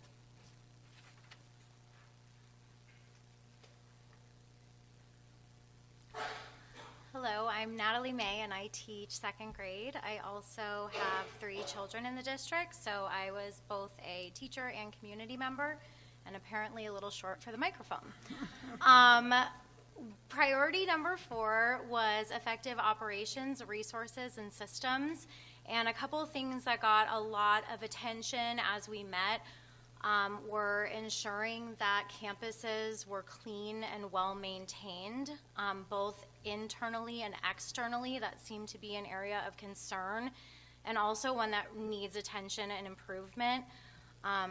Recently, we've been sharing some of those staff members amongst multiple schools, and it is something that we are noticing is suffering on our campuses, and that needs to be a priority that's given more attention and resources for sure. And then another topic that seemed to come up, especially from the parent side, was the school food options, having variety and healthy options and consistency, like actually having what's on the menu and things like that. So those were a couple of the topics under, this main idea that were discussed.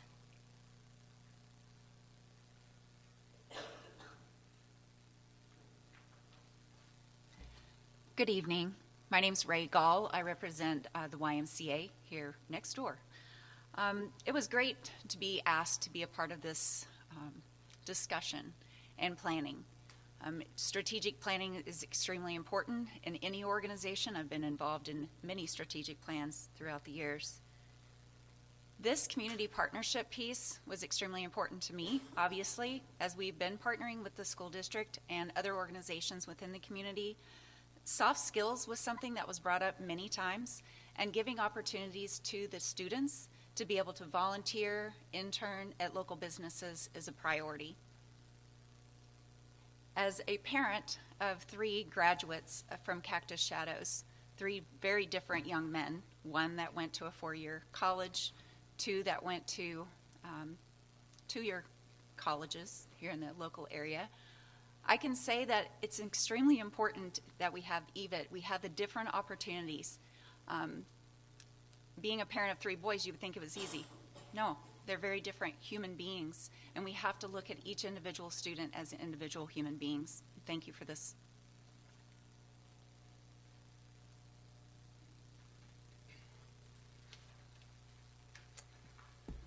Hello, good to see everybody again. Aaron Bagwell, principal at Desert Sun Academy. I'm here to talk about the norms and protocols that we took care of this year. Obviously, we've had a lot of turnover in the leadership team, and so it was a really good opportunity to kind of discuss, get to know everybody in regards to everybody's kind of strengths and challenges.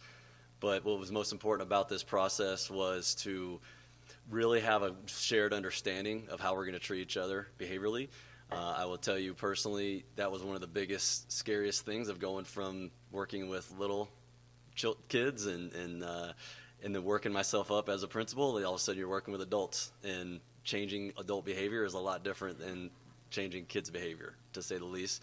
And so to have a set of rules that you can see on the next slide there, as far as how we're going to treat each other, was pretty powerful. Everybody had a chance to look through it. Everybody had a chance to contribute. Everybody had a chance to agree to it. And so now that these have been established, anytime that you do have, whether you're a principal or whether you're a teacher or whether you're a classified staff, that you now have a way of being able to say, well, hey, there's this piece of paper here that says that we need to be treating each other this way.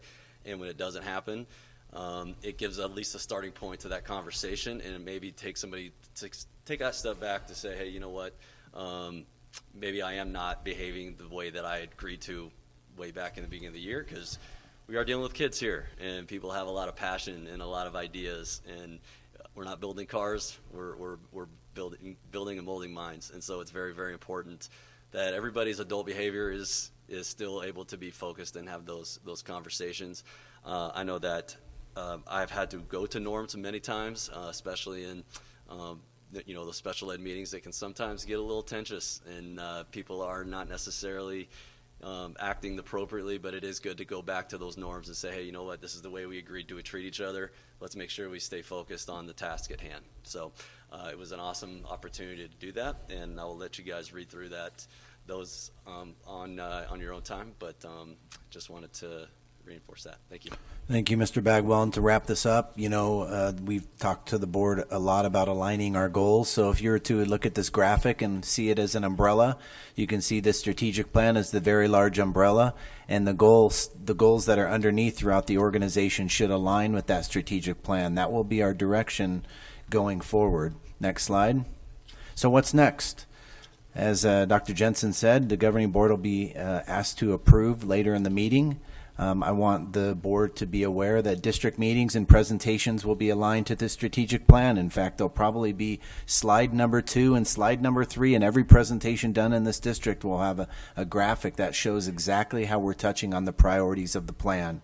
There'll be teaching, sharing, and training throughout our organization, in our district departments, and in our schools, so that we can align our goals.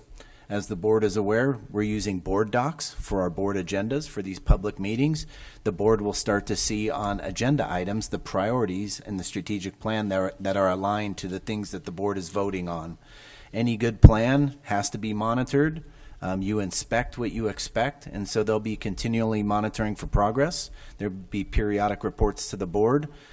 Staff development aligned to the strategic plan, along with our expenditures. And just in conclusion, I'd just like to thank Dr. Wiegall. I'd like to thank the cabinet, all the people that participated and gave up of their time. I think it's very representative of Cave Creek that people believe in something that's bigger than them in our school district and what we're trying to do for our young people. And so I appreciate everyone for being here tonight and all of the effort that people put into this plan. And so we're going to work. But we'll be happy, President Hatcher, members of the board, to answer any questions at this time. Any of the committee members may be answering, or Dr. Jensen or Mrs. Scott.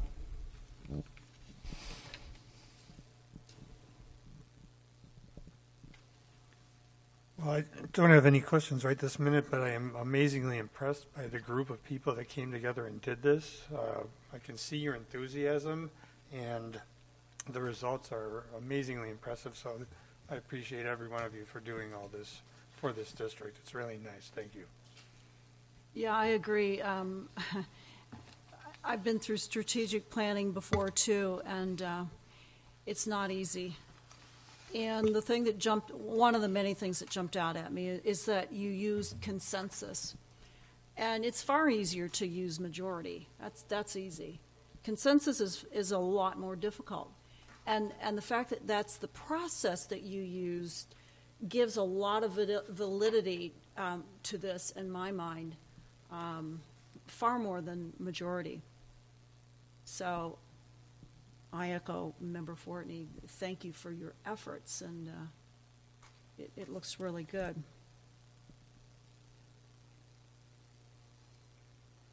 I can understand the work that was put into this. I served on a similar committee, a strategic planning committee that the district organized under Dr. Burdick, I want to say 2015, and it was an excellent group of community members, teachers, parents, and really got a lot of insight. And I can see your group was also had a lot of different members, and everybody seemed to, when they made their brief presentations, seemed to all understand the process and was able to work in that group. That's a very diverse group. So to everyone that served on this year's committee, thank you very much for your time. Yeah, I'd like to just thank you all for your hard work as well. Not only am I impressed as a board member, but man, way to pull on a mama's heartstrings when you talk about the whole child support and how each child is different. I applaud you for really looking at it in depth that way, and I think it shows the vast differences of people that served on that committee. So thank you very much. I echo the sentiments of everybody on the board. Bringing a large group of people together and trying to get consensus is never an easy task. And I totally appreciate and respect the collaboration that all of you went through. And at the heart of what everybody brought to the table, I'm sure, is what's in the best interest of the students. And that was first and foremost, and that speaks in this document. So thank you. I do have a question under priority 1. I'm curious to know if the group thought of resources from the district standpoint. I feel like as a district, we owe the teachers the resources to support their curriculum. So did resources come up at all under student success? Provide the resources to support the curriculum in that way? Or did resources come up at all? Maybe it's not. President Hatcher, members of the board, in talking about resources, one of the pieces that we did talk about was the programming and aligning that with the student success piece. So in a sense, yes, resources, but it wasn't so much as that tangible piece, but having that aligning of the programming that we truly discussed for, again, that well-rounded student, to ensure that we have all of the different pathways for them. Thank you. Could you clarify on priority 1, the first bullet point where it talks about ensure all students are making academic progress toward their goals? Is each student going to have an individual goal plan?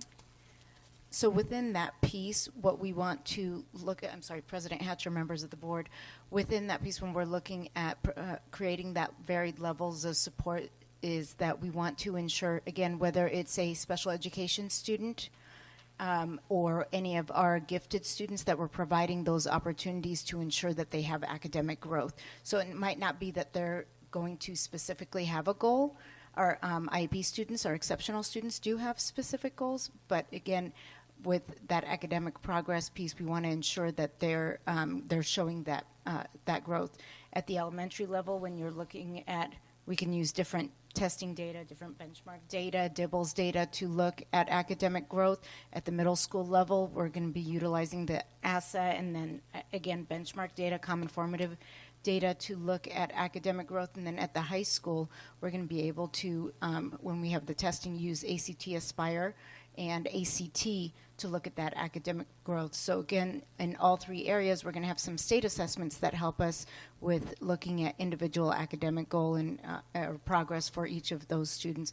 But again, with that first one, really creating that leveled, varied levels of support, because that was one of the key pieces that we talked about, ensuring that we have opportunities for reteach for our students, but then also what enrichment do we provide for our gifted high achieving students? What support pieces do we provide for our IEP students? To kind of piggyback on that, the last bullet point here on priority number 1, again, create varied levels of support to ensure our students are supported socially, emotionally, and behaviorally. I'm looking at both of these comments or both these bullet points, and I'm almost concerned that we're setting up our counselors to fail, because I think we're putting a lot of emphasis to support the student, which is obviously what we should do, but I'm concerned that we don't have enough counselors or enough staffing to make that happen for the 4,800 students in the district. It seems like that's an awful large goal or priority that we're going to put on a very small number of people to ask them to do a lot, whether it's academic or emotionally or behaviorally. Yeah. Member Brown, one of the pieces that this is speaking to is that without getting too educational speaky, we have we look at different levels of support academically, and then also this would be the social, emotional, behavioral side on the other side. So we have actually a triangle that many educators are aware of. And so we look at students and we use different screening tools, and we say, let's take a reader, for example. If they're struggling reader, they're going to get some extra help in the classroom. If they're still struggling, they're going to get even more support, maybe through an IEP, maybe through something else. And so we have the varied levels of support academically. Something that we need to continue to build more of is the same thing on the social emotional side. So all of our students get a basic social emotional curriculum, so to speak, through things like Second Step, morning meetings that take place in classrooms, those types of things. Some students need a little bit more time. The teacher pulls them aside and has some maybe conflict management or something else.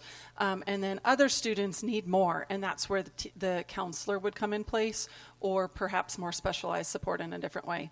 So in essence, yes, it is a lot of work, and we do struggle in the sense of one person doing all of that work is hard. However, what we're working on is making sure there's a system so that it's not just you need help, go to the counselor. The teacher has some resources to help them before they get all the way to that last step. Does that answer the So question? will we see some sort of a change or an alignment in our staffing models then to make sure we have enough staff in the right places for the students?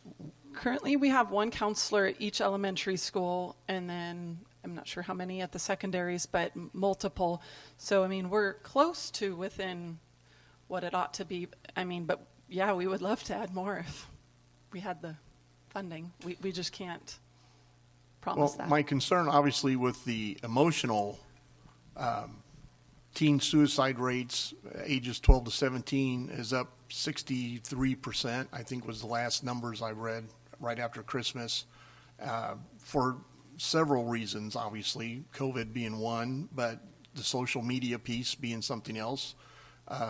Students can be mean and cruel to each other, and to ask one counselor at each elementary, I mean, that's a lot of kids for one person to try to manage. That's a lot of, I'm afraid we're asking too much. We're setting ourselves up to fail, and if we fail in this, we're actually failing the students, which, is the whole reason we're sitting here tonight, the students. So I just don't know if the next step then is to look at some sort of realignment.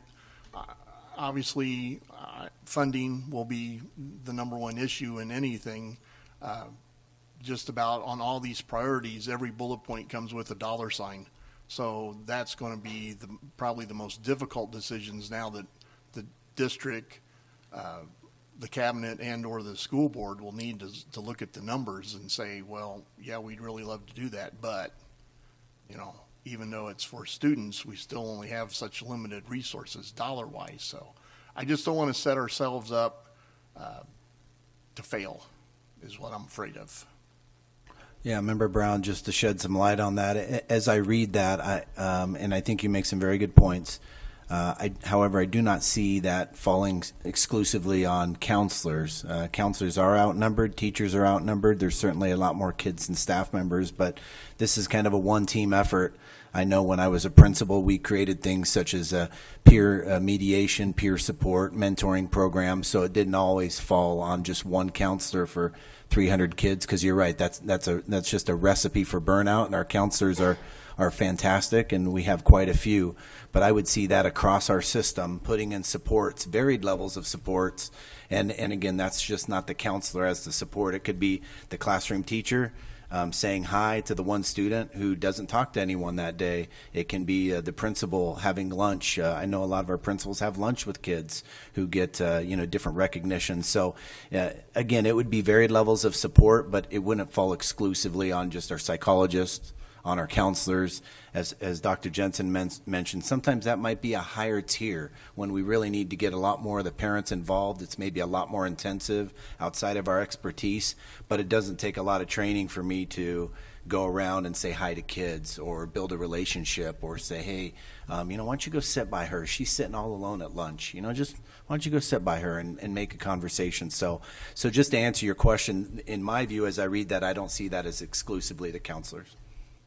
I would add that just recently, a law was passed to have all educators go through suicide training, and so that brings that knowledge and that understanding and being able to commit to somebody, to every single educator. And so we've all had to go through it, and that's a current law that we're going to continue to do. But you're right, Member Brown, it's important enough where it needs to be in our strategic plan, and we need to attack it, because you're right, these kids are our most precious priority. So if it's not right, we got to fix it and figure it out. So, but I'm very confident that we have the right people to be able to do that. The third bullet about providing opportunities for volunteerism and internships, is this something that's will be required of the students? President Hatcher, members of the board, no, it's not a requirement, but we want to give our students that opportunity to grow and really experience life in the areas of their interest. So, for example, we added in the course catalog, we have the superintendent's service learning challenge, but we also added that service learning seal so that if our students are participating in an internship, that they could add those hours towards that seal. But it's not a requirement, but what we'd like to see is, again, that we're building that whole child by providing opportunities and working with our, whether it's with the YMCA, whether it's with Kiwanis, whether it's with other community entities within our district, that our students are able to volunteer and get that internship piece. One of the things that actually came up, and they're not here today, but it was from someone in the health field. It was through Abrazo, and he was really talking about getting our students involved within that health services and providing internships where he could provide some of those internships, or some of the health offices around could provide those internship opportunities for our students so that they can really see, is this that pathway that they want to continue? Now, is there like a staff person who's dedicated as the internship mediator? Or, you know, is it just any student can say, oh, hey, I've got an internship with X, Y, or Z, then how is that monitored? That's a great question. Within CTE, we currently do have that piece, but we're going to be actually looking at that at a broader perspective in the future. So does that require hiring additional staff for this? Well, let me chime in, Member Buzzy. I wouldn't say additional staff. There has been a position that's been a little hard for us to fill since the reorganization last year, kind of I don't remember what it's called, a CT manager or something. And so we may be bringing something like that back to the board in the future just because we've had a hard time filling this position that's been vacated. But we may add into the job description this idea of creating opportunities for kids, helping to track and support kids when students are making these choices, if they want to be able to volunteer or have an internship. So something could be coming your way, because you'll kind of see that theme throughout the strategic plan, this idea of pathways, choices for kids, not just one way to skin a cat. And so we may be looking to adjust the current job description that we have and bring that to the board, just because we haven't been able to fill that position and have it be consistent. So it wouldn't even be new staff that we're adding. It would be just what's within our current budget. Yeah, I can't remember your last name. Steve, I think was your first name. You spoke about relevance and how an organization or person becomes irrelevant. And so when I listen to what y'all are saying right now and listen to what you guys have developed, it's really good that they looked at other pathways other than the college pathway, because there are so many other ways that kids can go and other choices that kids can go. And so this to me feels like the whole student in social emotional and in education, in the preparation we're trying to do as a district, not just preparing them for college, but preparing them for whatever they want to do. So I think it's really good, and I think you've done good work. Okay, now this is a really dumb question. The next to the last bullet where it's talking about technology, I'm reading this, and it sort of says to me, well, without technology, we can't have critical thinkers. And I'm hoping that I'm really totally wrong on that. So please explain it. Member Busby, if anybody else wants to chime in, feel free. But if I remember right from what the conversation was, it wasn't just about the hardware that we have in front of the students, but teaching students how to interact with technology and think critically about what they view online. There was a lot of discussion about people just taking Facebook, social media at face value and believing whatever they see and thinking that's truth. And so this was a lot about thinking critically about what you see, comparing it with multiple sources. So where we come in as educators is to help students understand that just because you saw it on the news, just because you saw it on Google or whatever it may have been, does not mean it's true. that you need the skills to think critically about those, verify it with multiple sources. So that's what we're getting at. It's not about you must have your iPhone in order to go geocaching on your hike and think critically about something. It's definitely I didn't think it was that, but I'm reading this and I'm like, well.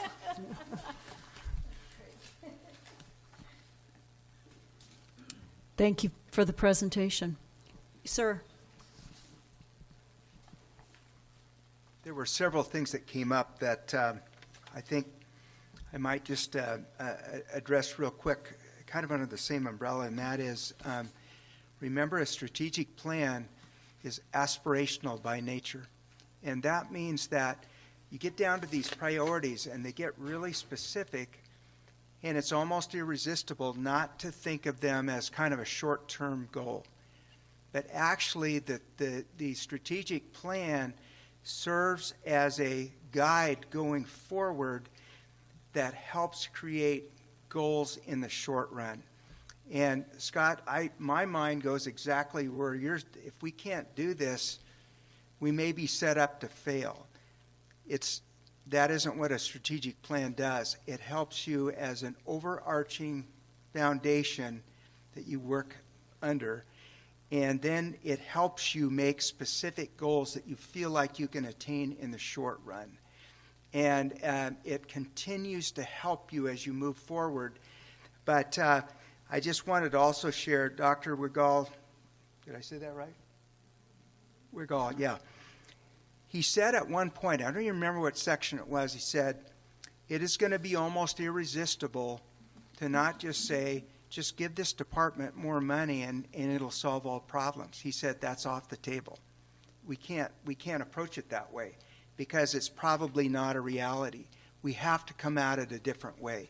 And so you think about that, that's what's so great about a strategic plan, is it takes some really obvious things off the table, and you got to try to have those overarching foundational things in place anyway.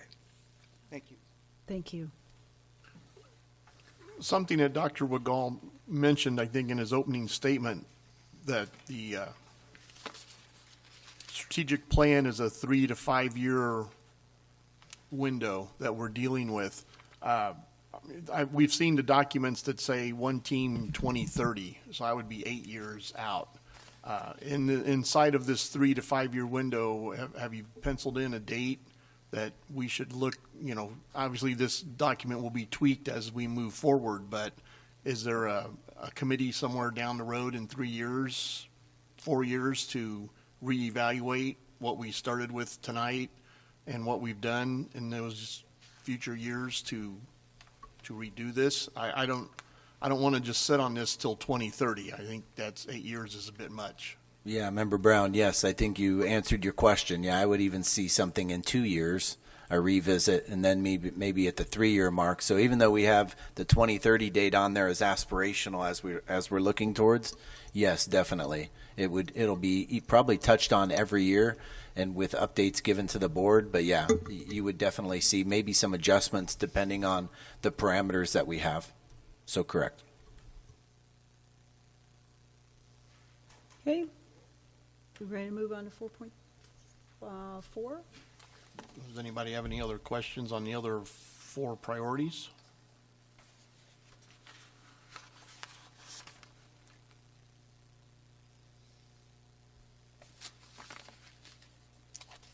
No one? Okay. All right, then we'll go on to 4.4. Thank you again. 4.4, ECS fee increase presentation presented by Dr. Patty Jensen and Jim Grosso. Thank you, President Hatcher, members of the board. This presentation is to inform the governing board and the public about the CCUSD preschool program and the proposed rate increases for the 22-23 school year. The increase will help to cover the cost of general inflation, materials, license fees, and possible staff wage increases. We offer the best educational preschool setting for children ages 3 through 5 in the Cave Creek area, and we still offer the lowest rates. Again, the board will be asked to approve the proposed rate increase on agenda item 5.6. And so I'm pleased to introduce, actually you guys have met him I believe before, but this is Mr. Jim Grosso. The kids refer to him as Mr. Jim, so if you know of any preschoolers who talk about Mr. Jim, he's probably subbed in their classroom recently or in August. Thank you, Mr. Jim, for sharing with us. Thank you, Dr. Jensen. Good evening, President Hatcher, governing board members, and Dr. Monroe, and thank you for giving me an opportunity to come up and just do a quick overview of our preschool and discuss what we're proposing for a small fee increase for the next school year. The purpose of this presentation, as Dr. Jensen has alluded, is just to do a general rate increase. Nothing significant, but again, towards the end, as you see as our slides progress, we are well below our surrounding competitors. Some general information. Our CCUSD, we opened our preschool on January 4th in 1988. We started this year with 6 preschools. We added another one in September because of our wait list is so great, and we don't want kids on the wait list. We realize that our pipeline for our future of our district starts at our preschool. That's our ground zero, essentially. I am estimating that we are going to put in anywhere from 100 to 115 kindergartners in our school system next year. Some of the information that we do, we're fully licensed by the state of Arizona. We have 3 offerings. We offer 5-day-a-week options, 3-day-a-week options, which are Monday, Wednesday, and Friday, and 2-day-a-week options, which are on Tuesday, Thursday. Preschool starts at 9:10 and dismisses at 3:10. We basically follow the school calendar, which is helpful because we have a lot of siblings that obviously attend our schools. And so when the siblings start at 9, we let them get situated, and then the preschool starts at 9:10. So again, we don't have a lot of confusion for our younger ones, even though at this stage in the game, they behave better than our older ones at times. We have 39 more students enrolled this year than last year. We align with our calendar. We have 1 preschool at Black Mountain and Horseshoe Trails and 2 preschool classes at Desert Sun, Desert Willow, and Lone Mountain. Some of our goals are up there, but these are kind of ones, if you attend our preschool, and I highly encourage you, just pop in and say hi, but you will see our children, they've developed positive self-esteem at such a young age, which is critical for them moving forward. They enjoy school. They learn the campuses. They develop a love for learning. We have, and I'm not biased, but yet I am, we have the best teachers, and I will say, in the state of Arizona. I have 2 of them here tonight, and I can say this because I am actually in the classroom, and I witness the kindness, the caring, the social emotional learning that they provide for our students going in. In fact, we are looking at different ways to kind of track how our CCUSD preschool compares to other outside preschools going into kindergarten. We know that this is how we can be successful, is to continue to develop this for our children. They develop language skills through reading and writing. They develop large and small motor skills. In our classrooms, we have signs taped on every area that discusses with the parent or with the teacher or anybody that walks in what the child is learning at that moment in time. They feel part of the school. A lot of our kids go to our after-school and before-school program.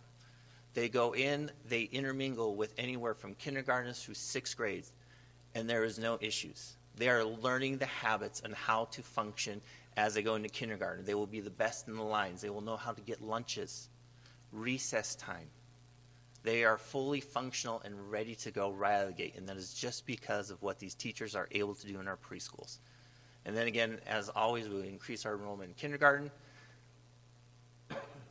And what makes us the best, again, I cannot stress this enough, our teachers are absolutely phenomenal. They are absolutely wonderful. There's a natural transition to kindergarten. They develop the relationships, kind of all the stuff that I touch on. There's enrichment opportunities. They have access to professional interventions, which are special education.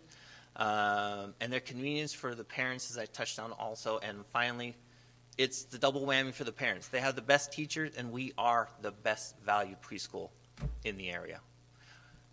So here's what we're looking at. For our 5-day-a-week, we charge $628. That's 5 full days, Monday through Friday, 9:10 to 3:10. Our 3-day a week is $446, and the 2-day a week is $323. What we are doing is simply asking for a small increase of $15 a month. And I can say personally, I have a child in preschool, so I'm doing it this year. So my child goes to kindergarten next year, I'm not asking. So even I am willing to do this because I value what they are learning, what my child is learning in our preschools. Here's our general price comparison. I did reach out to all these sites to get what it costs to attend some of these other schools. And the interesting concept sometimes is we see price and we assume value and quality. And I would put ours up against any of them.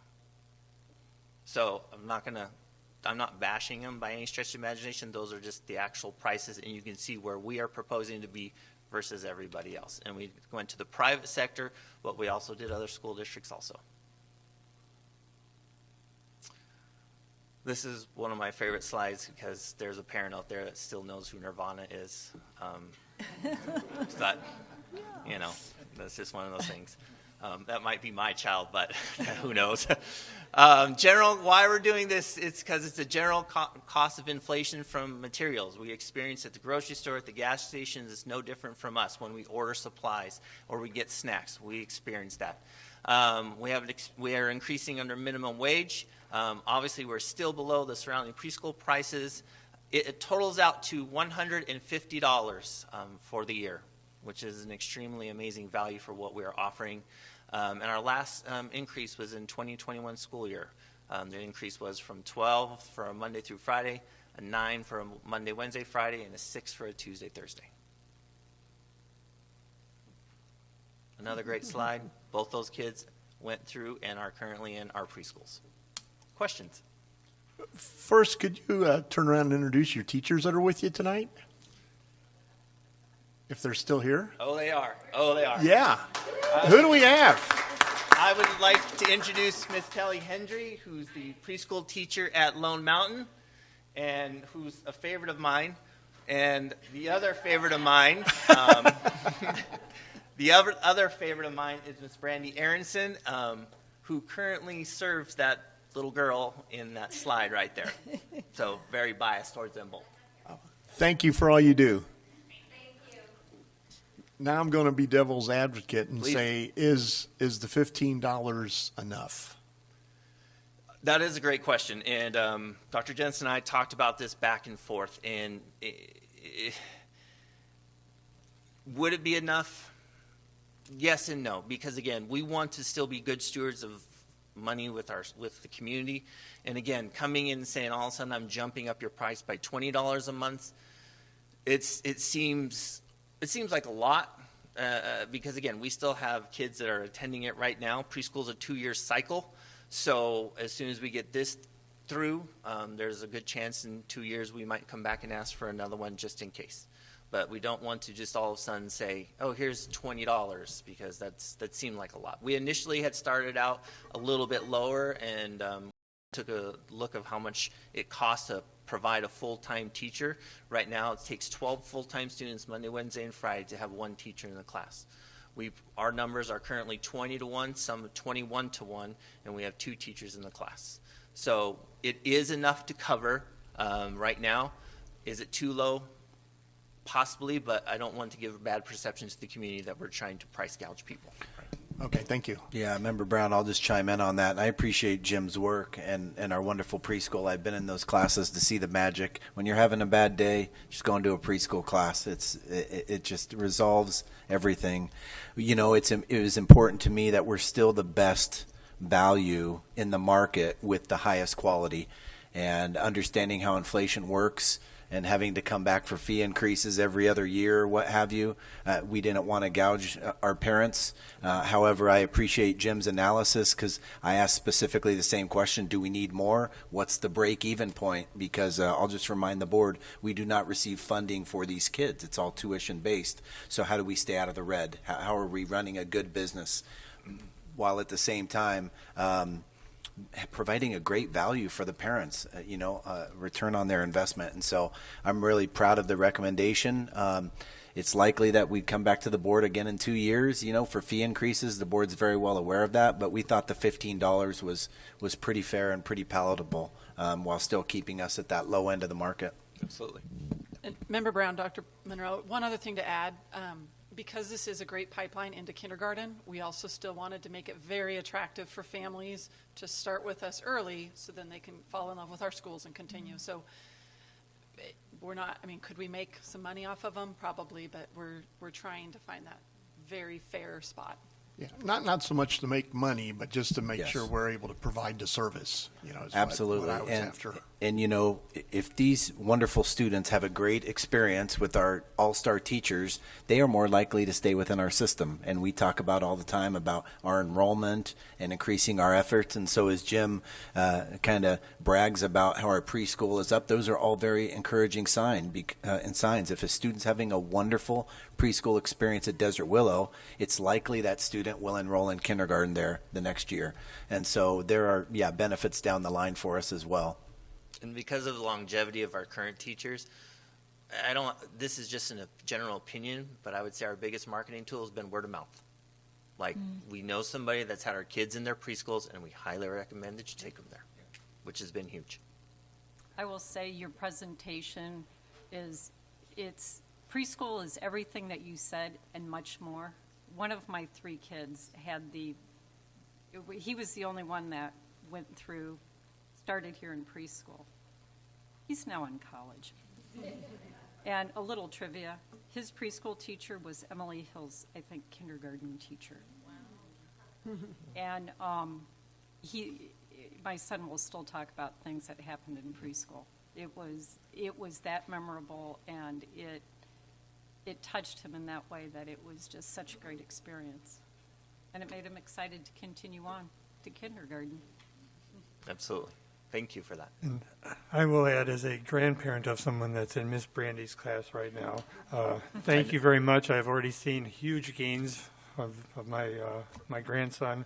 It's an awesome thing. It's awesome teachers. Thank you for everything that you do, because it's a phenomenal thing that we're doing for our kids here.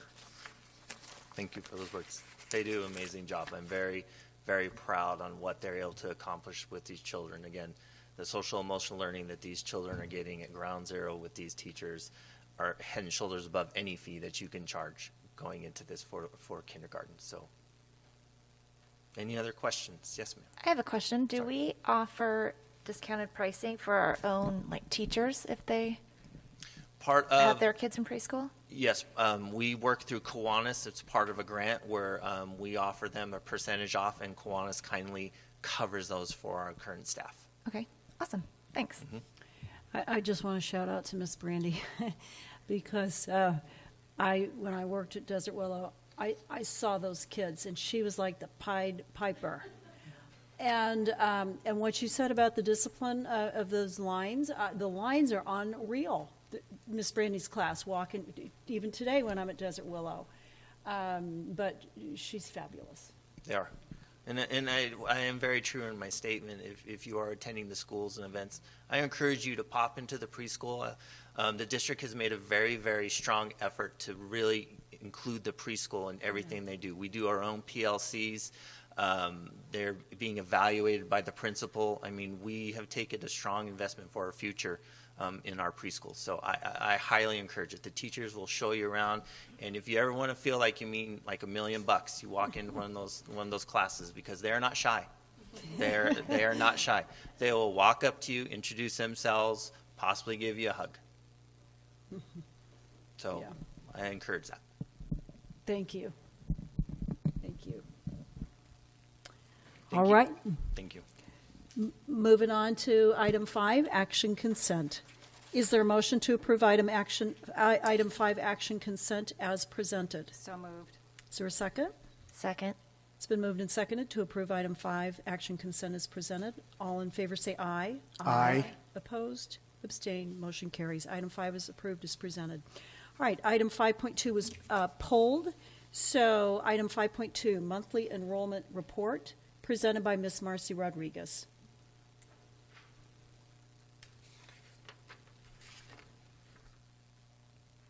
Yes, thank you.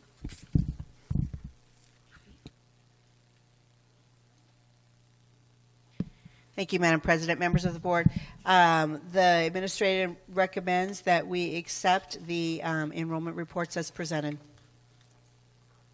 Is there a motion? So moved. Is there a second? Second. Okay, questions? Yeah, the only reason I pulled this out was because it was following the strategic plan presentation.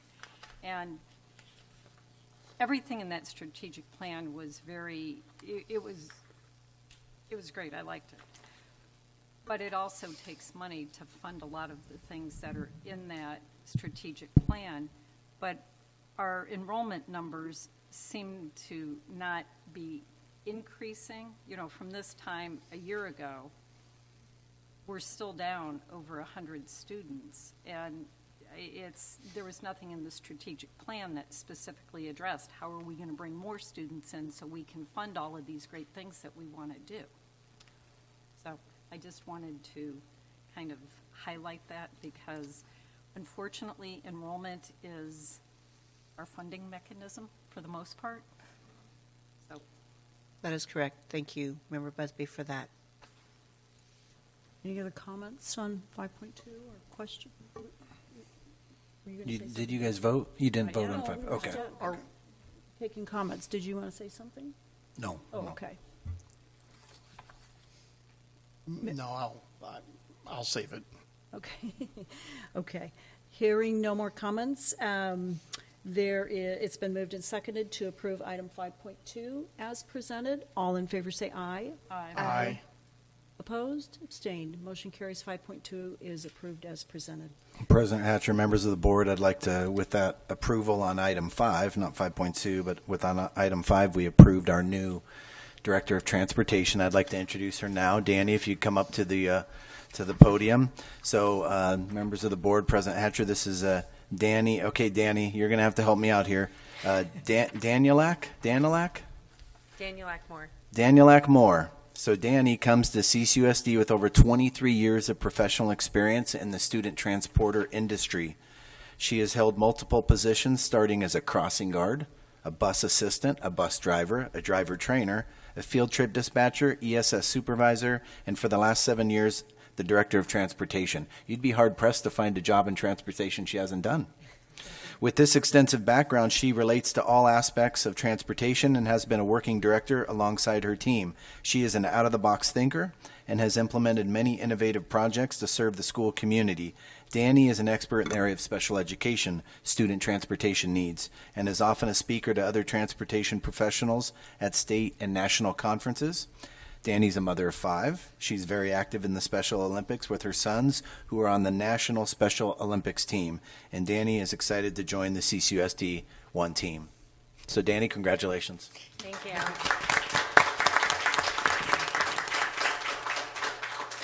Madam President, members of the board, Superintendent Monroe, thank you so much for allowing me to speak to you this evening. I appreciate this so much. I'm so excited to become a part of the 1 team and look forward to starting with everyone. Thank you. Congratulations. Welcome.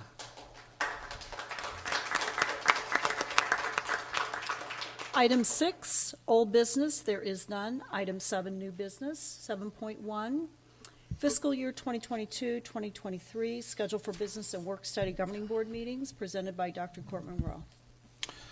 Attached is the list of proposed governing board business and work study meetings for fiscal year 22-23. President Hatcher and members of the board, administration recommends that the governing board approve the fiscal year 22-23 schedule for governing board meetings as presented.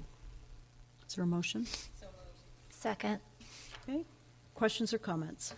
I have a question, and I think we ran into this issue this school year. Is there a way, or is there some thought that we can move the 2 August meetings back a week each? So the August 8th meeting would then fall on August 15th. The August 22nd meeting would then fall on August 29th.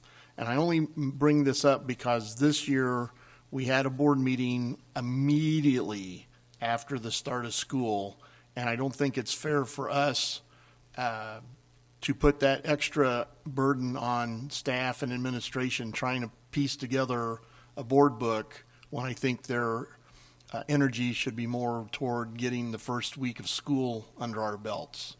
So if unless there's some other reason, I don't see moving those 2 August meetings back. I don't think it would hurt the board any, and it would actually give, I think, the staff a chance to maybe catch your breath after that first week before you have to deal with us. President Hatcher, members of the board, we would be, let me just check myself. When is the first day of school? First. August 1st. We are open to any direction the board would like to give us. It's well-given input. I can't think of anything of why we wouldn't want to. I don't know if anything comes to mind. But yeah, August 1st this year with the new calendar is the first day of school. And if that was the will of the board, we could certainly do that.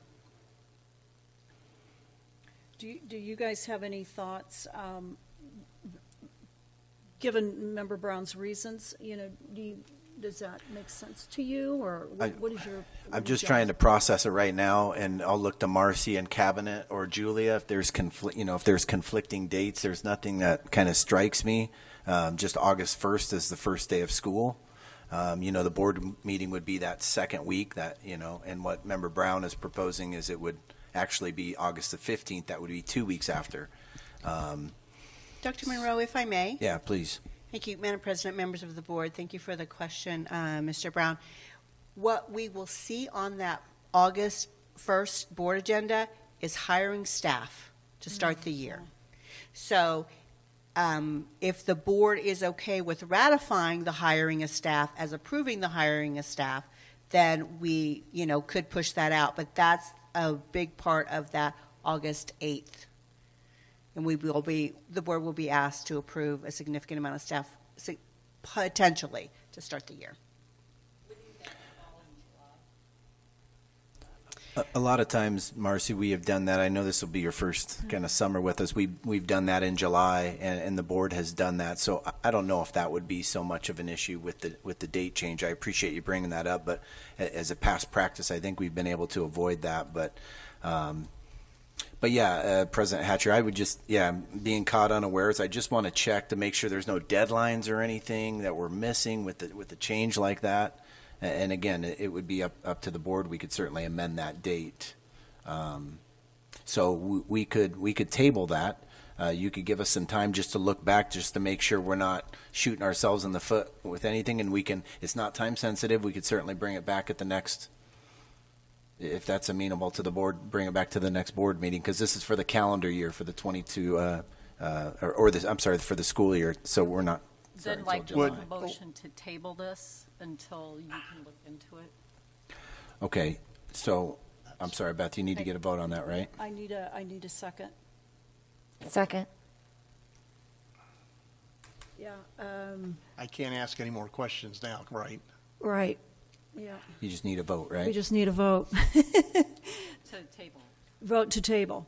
Vote to table. So all in favor of tabling till what? The next meeting? Will that be? Okay. Tabling till the next meeting. Say aye. Aye. Opposed?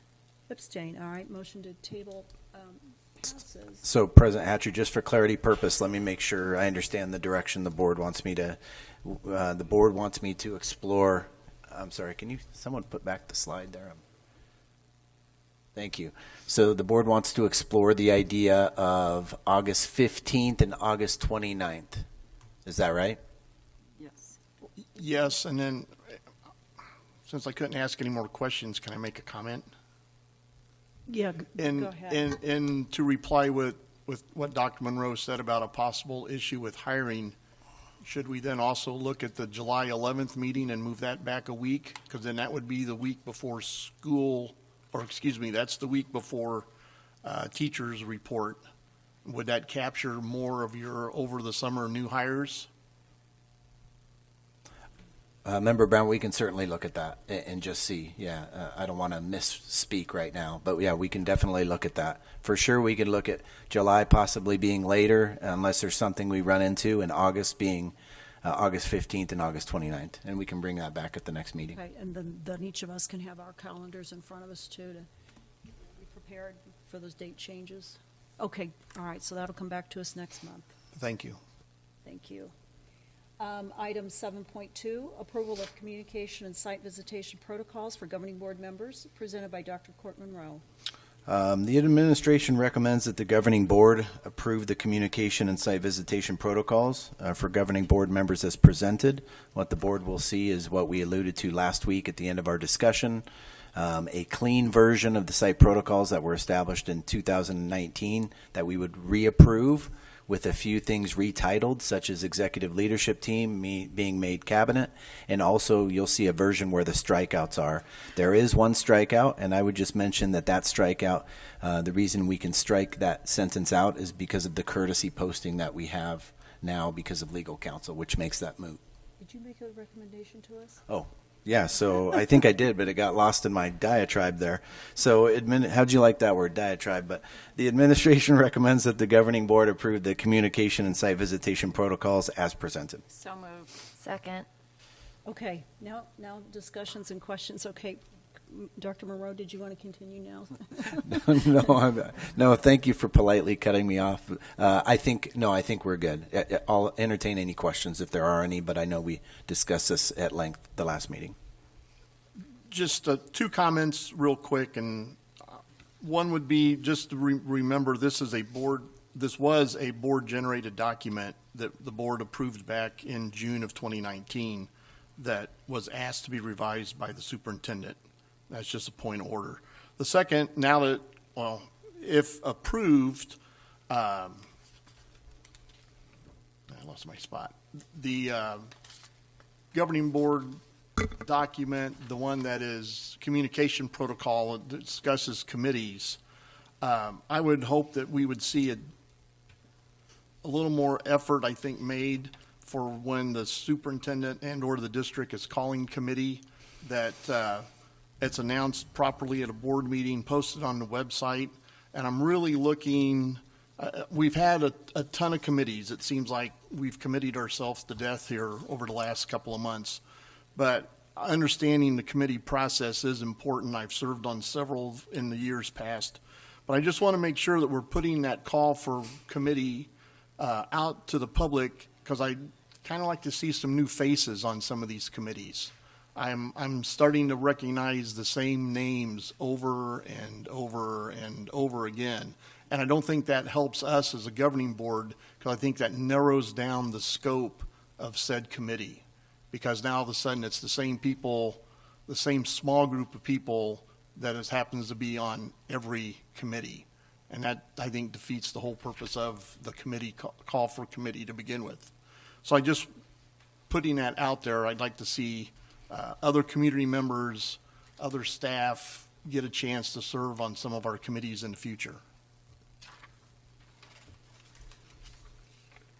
Okay. Anyone else?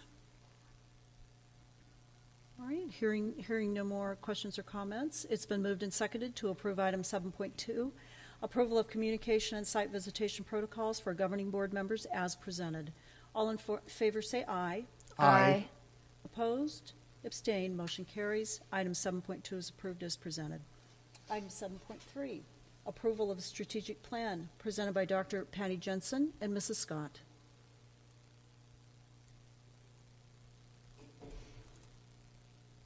President Hatcher, members of the board, the administration recommends that the governing board approve the strategic plan as presented. Is there a motion? So moved. Second. Okay. Questions or comments? We've kind of been through it all, but any additional questions or comments? I'm asking the board, did I miss the survey? Did we not see the results of the survey? Yeah, Member Brown, I don't, honestly, I'll have to check back. I do not remember, because we've had a few surveys and we provided survey results. I do not remember whether we provided those or not. We can certainly do that. I know the survey was performed by Wagal and Associates, so we can get that link if we didn't. But I thought we did, but yeah, I honestly don't remember, because we've had a few different surveys and I know we've provided links. So we'll go back and check, and if not, we'll provide that to the board. Thank you. Okay. Anyone else? All right. Hearing no more comments, it's been moved and seconded to approve item 7.3, approval of strategic plan as presented. All in favor say aye. Aye. Opposed? Abstained. The motion carries. Item 7.3 is approved as presented. Item 7.4, recommendation for hearing officers, presented by Mrs. Nancy Scott. President Hatcher, members of the board, the administration recommends that we approve the hearing officers listed below for student expulsion and employee hearings. So moved. Second. Oh. Okay. Are there questions or comments? A question, well, two questions real quick. This list of 4 hearing officers, this comes from where? It comes from ASBA. They're the recommended ones through our Arizona School Boards Association. Okay, and then at the line that's right above where the 4 people are listed, administration providing the following names, blah, blah, blah, and hearings for 2021. Shouldn't that be for 2022? It's the 2021 school year, so we started this school year with 2021. Okay, doesn't list it as school year. Right. I read that as the calendar year, so. I understand. Yep. This And is then brought, we'll get another document, or we'll get another approval then for the 22-23 school year. yes, this will come forward every year. Okay, thank you. No Any other- problem. Sorry. Any other questions? Okay, hearing none. It's been moved and seconded to approve item 7.4, recommendation for hearing officers as presented. All in favor say aye. Aye. Opposed? Abstained? Motion carries. Item 7.4 is approved as presented. Item 8, future agenda items. This has been taken care of tonight, so there are none. Item 9, upcoming calendar events. Dr. Monroe, did you want to say Yeah, anything? President Hatcher and members of the board, we have no upcoming calendar events before the next board meeting. Okey-doke. Item 10.1, adjournment. Is there a motion to adjourn? So moved. Is there a second? Second. All in favor say aye. Aye. Opposed, abstained, motion carries. Meeting is adjourned.